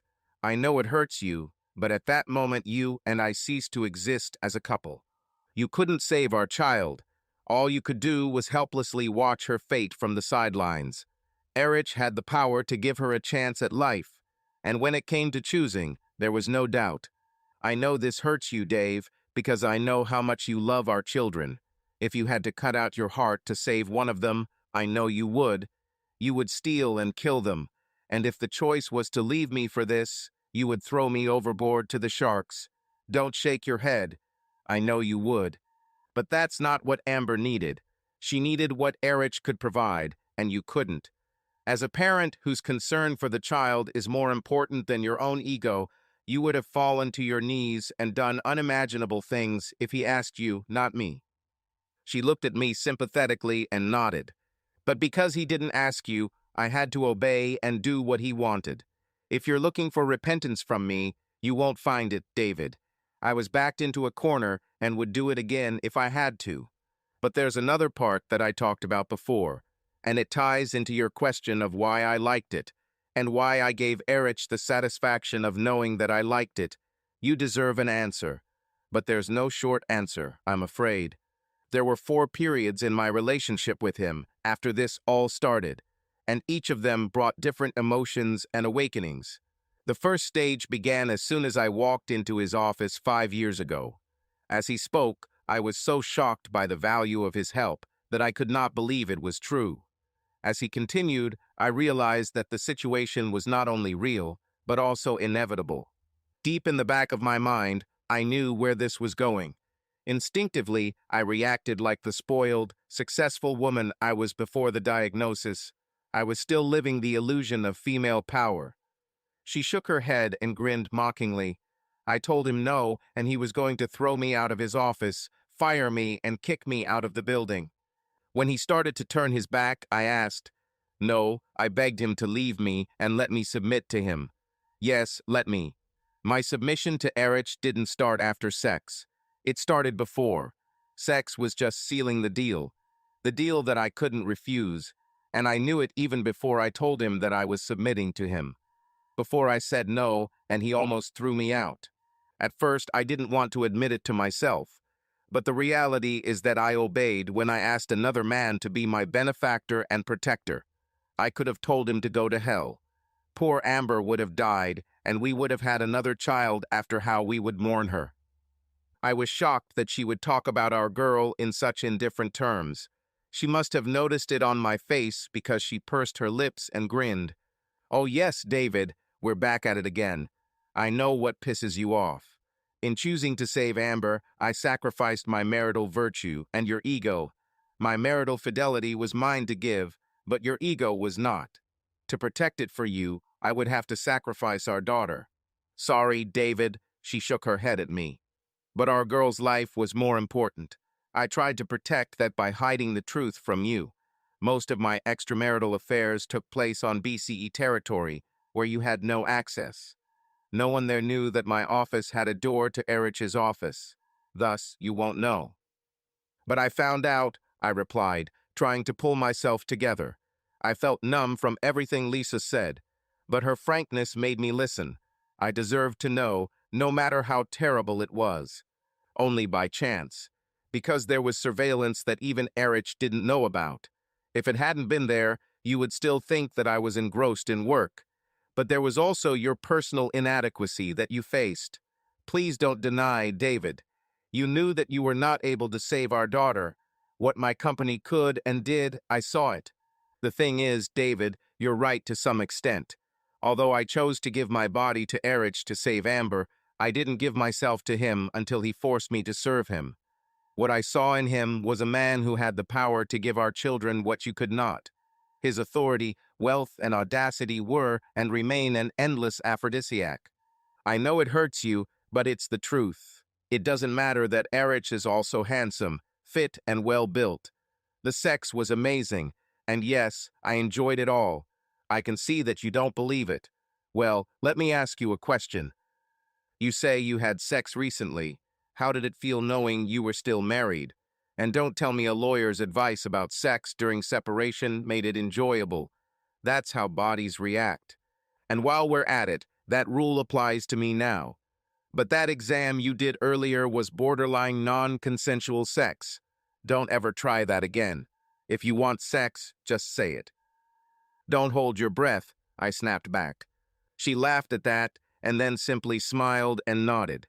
Anyway, so the day I talked to you about my new job, I was already his. I just didn't know how much yet. I still had this illusion that I could control both of you. That somehow you and I can eat some semblance of marriage when I went to work and gave my body to the boss. All of that went out the window when Amber's condition worsened and she needed a second operation. You were devastated and helpless. Instead, I couldn't wait to tell Erich about it and ask him for help. The help Erich provided was immediate that day. Later, I thanked him as he wanted, grateful that he existed and that I had made the right choice. No matter how cold Erich was that first day I became his, He was there when I needed him. With that last phrase, she cut me to the core.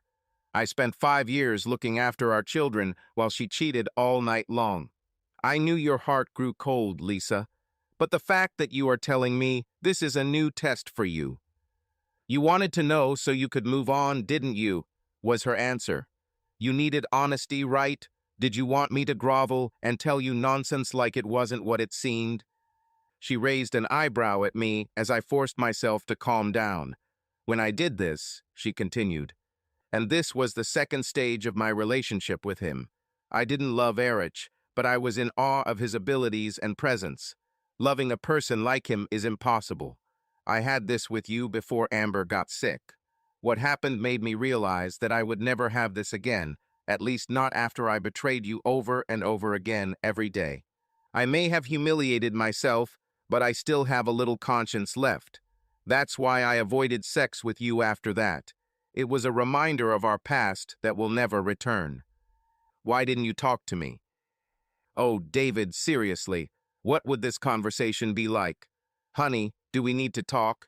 I had to have sex with my boss for the money we need for our daughter's surgery. By the way, am I now his work bitch and personal woman of easy virtue? Are you serious?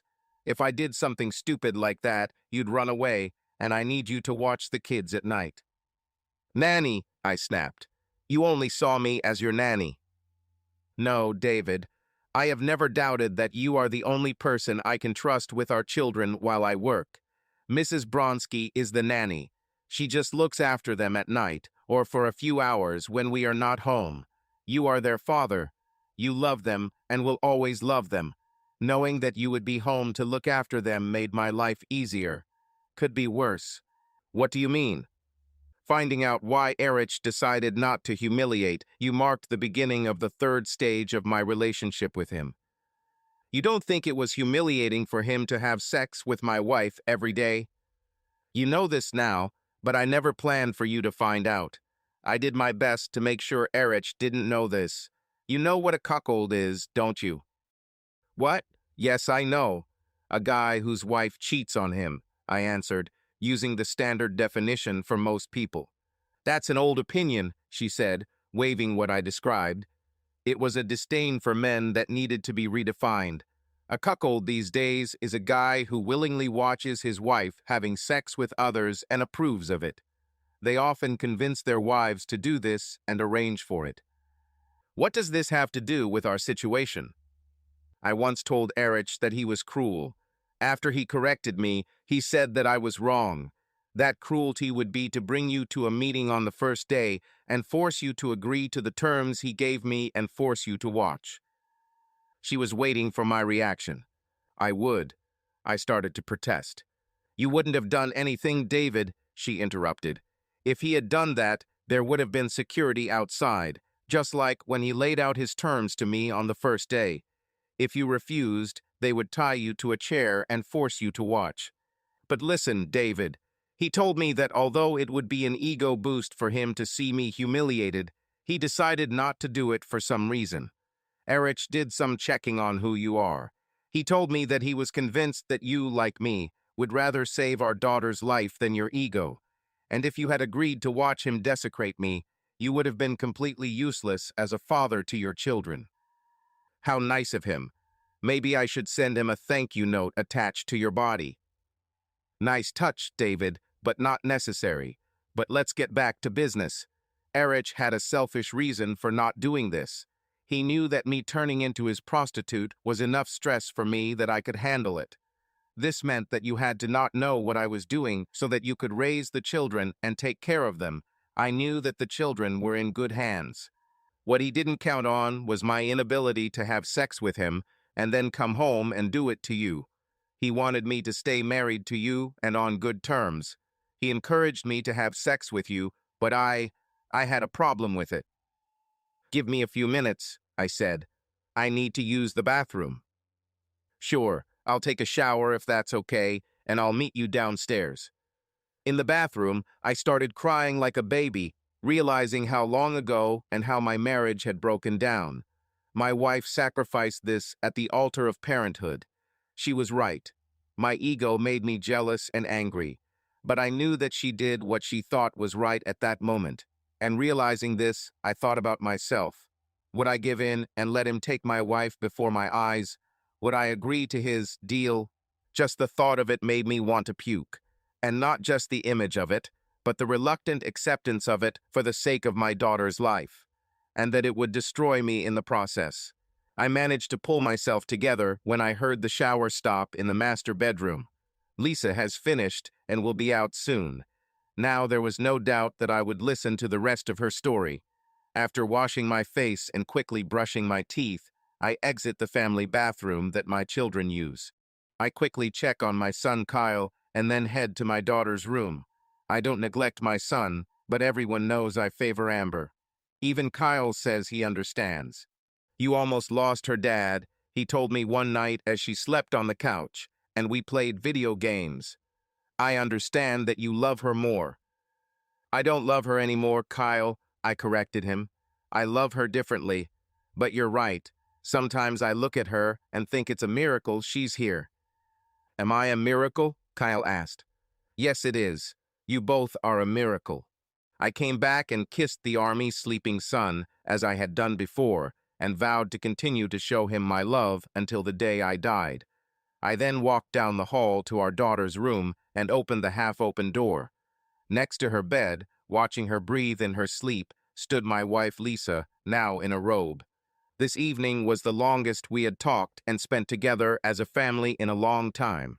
I looked at this stranger in my daughter's room and wondered if I had ever known her. Perhaps we got married too young. Did she have some dark secret that I missed? Has she cheated on me before, and I never put two and two together? These thoughts occur not only in men, but also in women whose spouses cheat. But as I looked at her over our daughter, I realized that she had made her choice.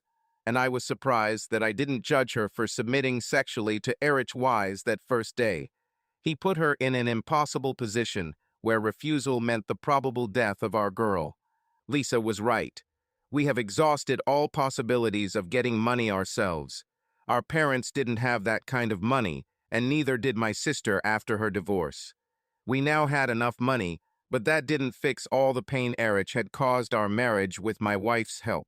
I stood next to Lisa, crossing my arms over my chest, keeping my distance from her. My poor sleeping girl had no idea what had happened to keep her alive, and what price her parents paid for her precious size.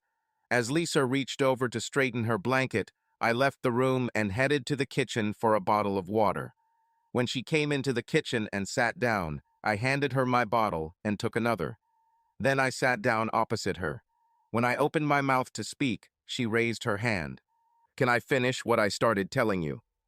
Your turn, I said, feeling stupid for using a phrase I'd heard my grandfather say countless times. He explained to me that it had to do with telephone booths and the fact that you had to put in a coin to make a call. I was going to tell you, she said, screwing the cap on the bottle, why I stopped having sex with you. Yes, I answered. Or as you've said many times over the years, no, not today. Like I said, she continued, ignoring my joke, I stopped having sex with you for a reason. It's one thing to have sex with another man behind your back, but it's another thing to come home and give you the dirty leftovers. It must. That must be the explanation, she hissed back. Just listen, Dave. I ignored Dave and looked at her, waiting for her to strike me again. The more she talked, the worse it got, and the more I realized we were done. Like I said, Erich wanted our marriage to continue. He thought it would be good for me to keep in touch with you at home. But, listen, I interrupted her. You explained how sex with him was better than sex with me, and how now you are his submissive. Whatever it is, I get it. If you need to talk it out and free yourself from guilt or lack thereof, see a psychologist. David, you. David, I don't care. Fuck you, fuck Erich and everything you did. I don't give a damn how you felt after you decided he was the man. Before I won the lottery, I was stupid enough to think that you and I have a chance to make things right. I know it's stupid and naive of me, but I thought so. As soon as I saw your reaction that day, I knew that it was all over. I watched the video, and it was just the nail in the coffin. If I need to know how you felt during those times, I can rewatch them or watch the ones I missed. So if you don't have anything constructive, let's get to what I need to say. She looked at me for a few seconds, but I no longer knew who this person was and no longer cared. For the sake of the kids, Dave, we should stay together until they're older. If you want, we can make a postnuptial agreement that allows us to stay here with the kids. Let's leave it at that, and you can go on dates whenever you want. No, I said, that ship has sailed. I told you that you should move into an apartment, and we should end this farce. You said you've changed and are living a new life. Well, I want a new life too, without having to see your smug face. Dave, I don't want to leave. I want us to. What do you want us to do, Lisa? For us to pretend to be a normal couple, sleeping in separate rooms. How long do you think the kids won't notice? The kids talk at school, and they find out from other kids that parents who aren't together, not together. Then we'll sleep together, she answered. That's right, I replied. You, me, and traces of sex with Wise, or whoever he forced to have sex with you this evening. You're crazy. I won't sleep next to you. Once the separation is over, you don't belong in this house. And if he told you he would hire expensive lawyers, he needs to check who controls his company. It's Mrs. Wise, and she hired every lawyer worth her salt to be on my side. Wow, she said in a quiet tone, pretending to be shocked. Katie will do this for you.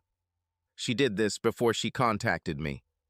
She'll be leaving soon and going back to her boyfriend in Chicago, Lisa mocked. It's her choice, I replied. There are other fish in the sea. I'm still too young to catch other fish, and you can continue your games with your Nazi boyfriend. He's Austrian, Lisa tried to correct me. Where Hitler comes from, I reminded her. I thought he was German. Call your college and ask for a refund, I said and stood up. I'm going to bed. Your phone is on your dresser. Now you can call your master and give him a report. Lisa was a shining example of the fact that a high IQ does not compensate for incomplete education. As soon as I was in my room, I texted Katie. We talked. She didn't deny anything and was proud of everything she did. Katie, are you okay? I will. How did things go for you? Katie, I'll send you a photo. Log into my secure server from your computer. Give me a couple of minutes. A few seconds later, I was downstairs in the office, opening my laptop. I logged in and logged into Katie's photo server. Of course, she sent me a photo of what she was doing there.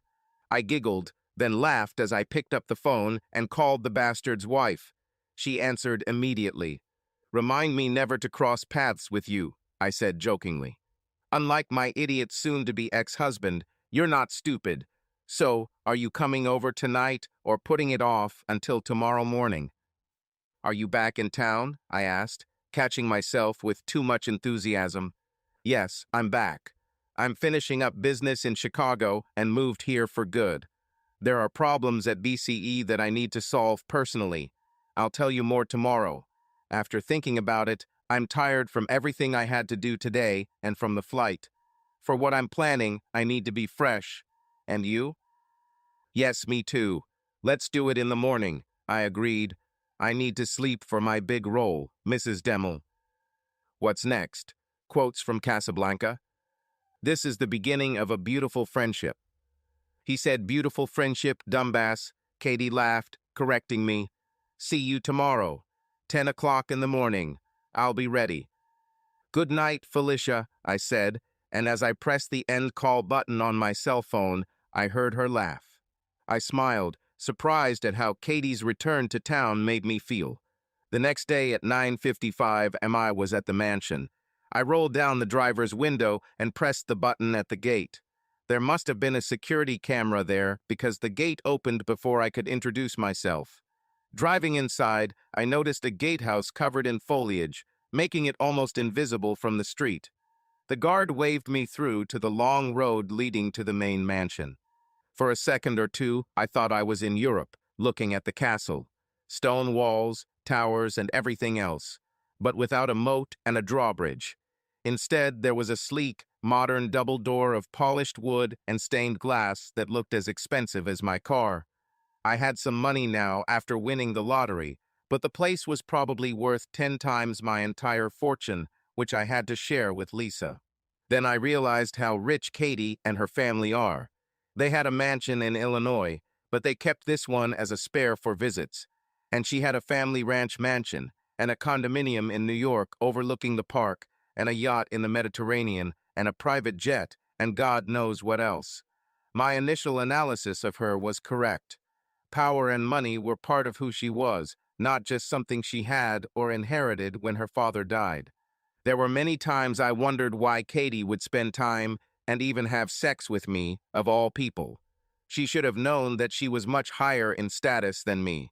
I mean, she was beautiful on the outside, but there were women with less money and connections who mattered more. So why?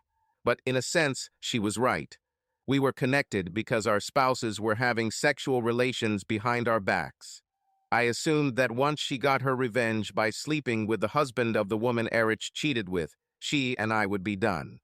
Until then, I enjoyed the charms of Katie Sanchez Wise and was grateful. But there was more to it than just that. But what exactly? Why was I glad she came back? I've had no shortage of female company since Katie left. However, meetings with Sheila and the others were less frequent and less enjoyable. The thrill of forbidden sex with a colleague gradually faded away. In fact, I canceled a date with her and turned down her invitations twice this week. I think she understood and didn't mind. These things happen, right?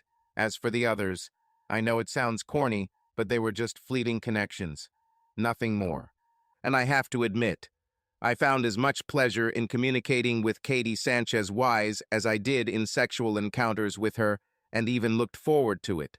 However, all the issues with my wife remained unresolved and, in a sense, too fresh. Everything was difficult. While these thoughts were running through my head, the door opened. I expected to see the butler who would open the door and announce me to the lady of the house. Instead, I was greeted by Katie herself. "Hey, handsome," she said, grabbing me by the shirt and pulling me inside. Before I could say anything, I shook my head in disbelief when she kissed me. "Did you miss me?" she asked. "Honestly, yes. Don't let it get to your head, but I missed you too." "Is everything okay in Chicago?" I asked politely. "Just business matters, but we have business to do here." I thought we were going up to her bedroom, but instead she led me to the elevator, which took us down what I thought was 5 floors. "Where are we going?" "To my underground lair," she answered with a funny, villainous laugh.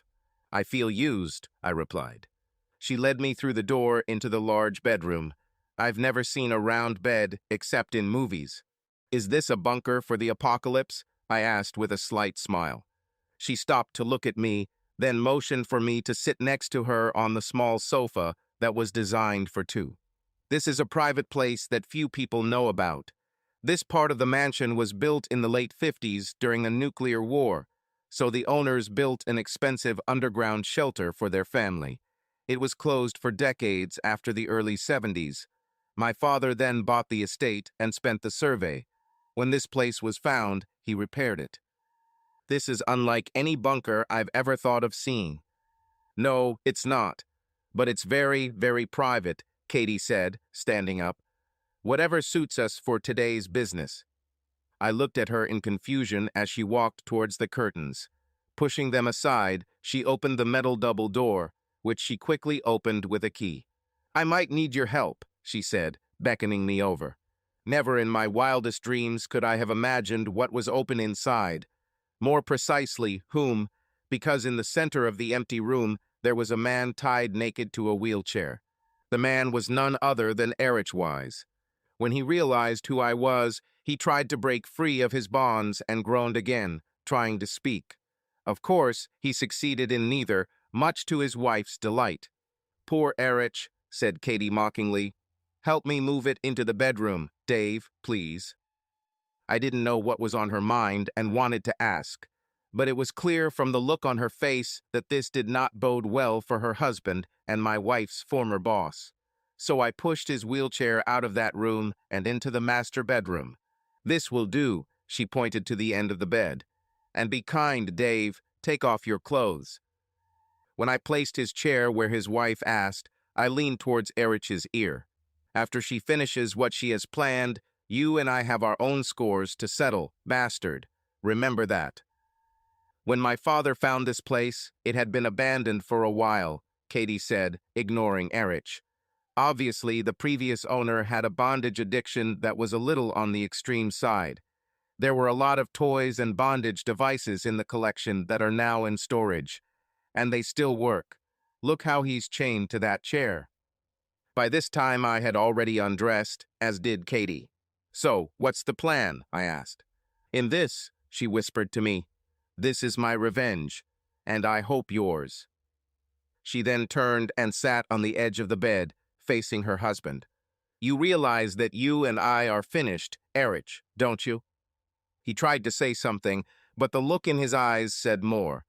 By this point, even an idiot would have realized what was going on.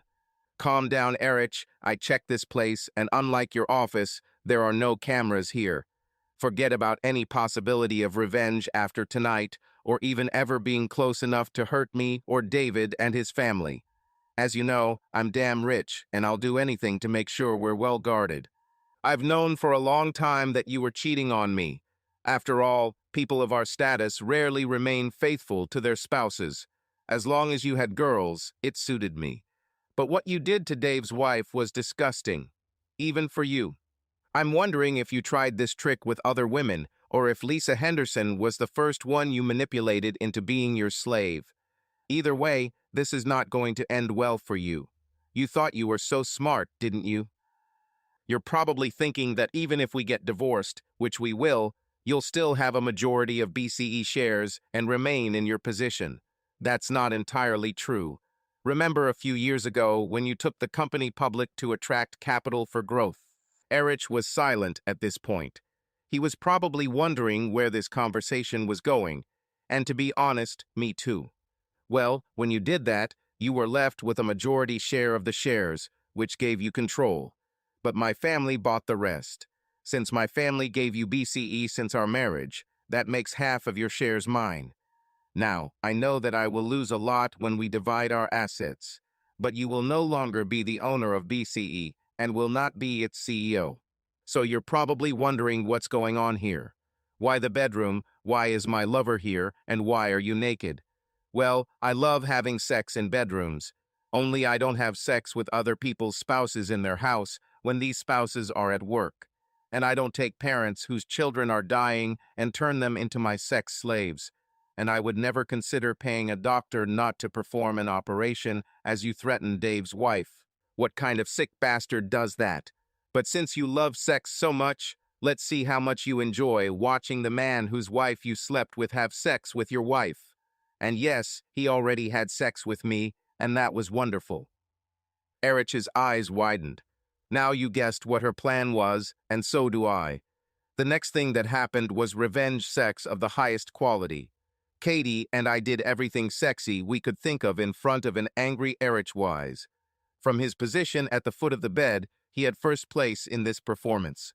You know, Erich, she hissed at him. He's better than you ever were with me. Dave is the perfect lover for me. Just right. But you know what makes him better? He never hurts me. I plan to have sex with him as much as he allows. And I will make you watch.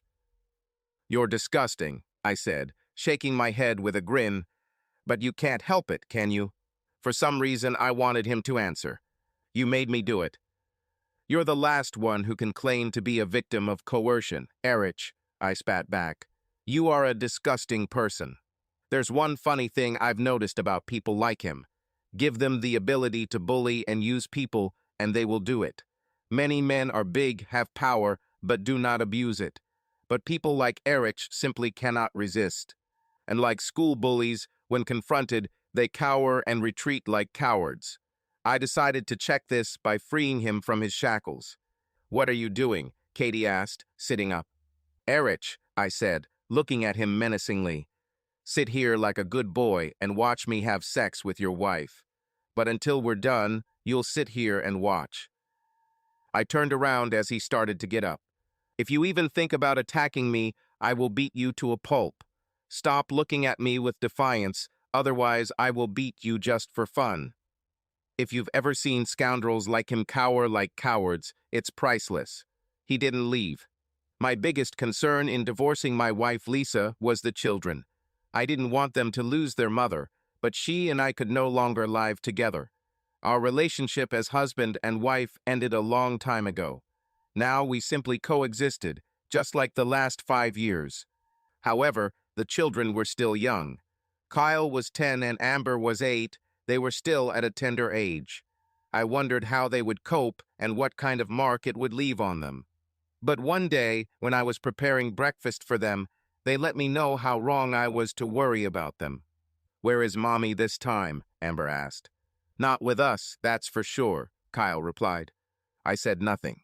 Jenny Kirby from school said her mom has a boyfriend. "Isn't she married?" asked Kyle. "That doesn't stop her," Amber said. "Dad, do all moms have boyfriends when they're married?" Before I could respond, Kyle spoke. "Dad, you know Mom has a boyfriend, right?" "Why do you think so?" I asked. "Think about it, Dad. She's never here, and even after winning the lottery, she continued to work. She didn't have to do that, and even after she left that company, she still spends most of her time away from the us." I looked at both of them, noticing that they were waiting for my answer. "If my mom and I got divorced, and you only saw her on weekends, would that be okay with you?" "We barely see her anyway," Amber answered, looking at her food. Kyle nodded as he listened to his sister. He just watched as Amber came and sat on my lap. "I'd be okay with that, Dad," he finally said. "I filed divorce papers with Lisa this week. She signed them and moved into a condo near us at the end of the week. We helped her move into an apartment nearby. On the way home from school, the children could walk there if they wanted. Life went on for me and the children, only a little differently. Lisa did not fight for child custody or divorce. She had half the lottery winnings and half of our assets, including our old house, which I put on the market. I never wanted to sleep in that bedroom again, not after Erich Wise was there and had sex with her.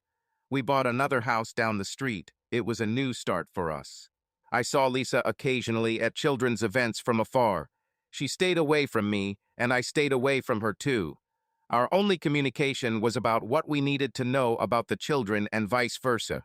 Over time, the children told me that she started dating. I chuckled because she cheated for 5 years. I could not imagine that Lisa would remain faithful. As for why she started dating, it became obvious when I learned that Erich had been fired from BCE Systems and had returned to Europe to live off the family fortune since he was the only surviving son. His sister ran the show, leaving him time to pursue married women or whatever else he was doing. Lisa asked him to move to Europe with her, but apparently the thrill was gone. She went to visit him, and her apartment was vacated the day before her arrival. So that's it. Lisa moved on, and so did I. You may ask why I was gentle with her. Why didn't I sell her to African slave traders or something so she could work on the streets of Philadelphia? One reason, in her crazy way, Lisa sacrificed herself to save our daughter. Nothing more. Now about Katie. Kathy Sanchez, as she now used her last name again. I can't explain why, but this woman and I developed a strange but comfortable relationship. Neither of us mentioned exclusivity or commitment, but she finally moved in with us. She spent all her evenings with the children and me. Even with her mansion and all her rich friends, she chose us over them. I never asked her for this. It just happened. She and I just flew in from Montreal on her private jet. We spent the weekend while Lisa was with the kids. We said goodbye, kissing openly, as her limousine dropped me off. An hour later, the doorbell rang. I opened the door and saw Katie standing on the porch with 2 pieces of luggage. My friend's van was parked at the side of the road with 2 of her guards. "Dave," she asked, "can I stay with you guys for a few days?" 2 years later, she is still living with us. I can only say one thing: we are comfortable with each other. We are an unlikely and unmarried couple. All her life, she had never been without material things. But she never had one thing: the closeness of family. She had nannies and was sent to boarding school and then to college. Her parents loved her in their own way, but never gave her the time she needed. Their schedule was always filled with business meetings, parties, and trips. It's funny how everyone thinks Latino families focus a lot on the family aspect, not hers. So, at 40 years old, Katie Sanchez found what she was missing in her life. And I found a person with whom I felt comfortable. We didn't have a marriage to tie us together, but over time we found in each other that special person we most dream of but never find. I'll tell you how I know. It doesn't matter where Katie and I are. Whether it's on the beach, in a restaurant, on the couch, on a plane, or at a ball game, she wraps her arm around me and rests her head on my shoulder. I've heard this saying for a long time: where you find happiness, hold on to it. We ran into Erich in Paris a year ago. He was having lunch at the same restaurant as us with a dark-skinned woman with dyed blonde hair. He avoided my gaze, but Katie leaned over as we passed their table and spoke loud enough to be heard. "Hello." The look on his face, priceless. A week later, while we were in Rome, the news appeared about Fraser Erich von Wise. His BMW 8 Series convertible was found empty on the side of the road in Strasbourg. There were rumors that the woman he photographed in Paris was married to an angry Arab prince. Karma. Subscribe to our channel so that your love doesn't cheat on you, and go ahead and listen to the next story, because this story is nothing compared to the next one. If you're under 18, don't even think. Click to the next one. Click to the next one. Click to the next one. Click to the next one. Click to the next one. Click to the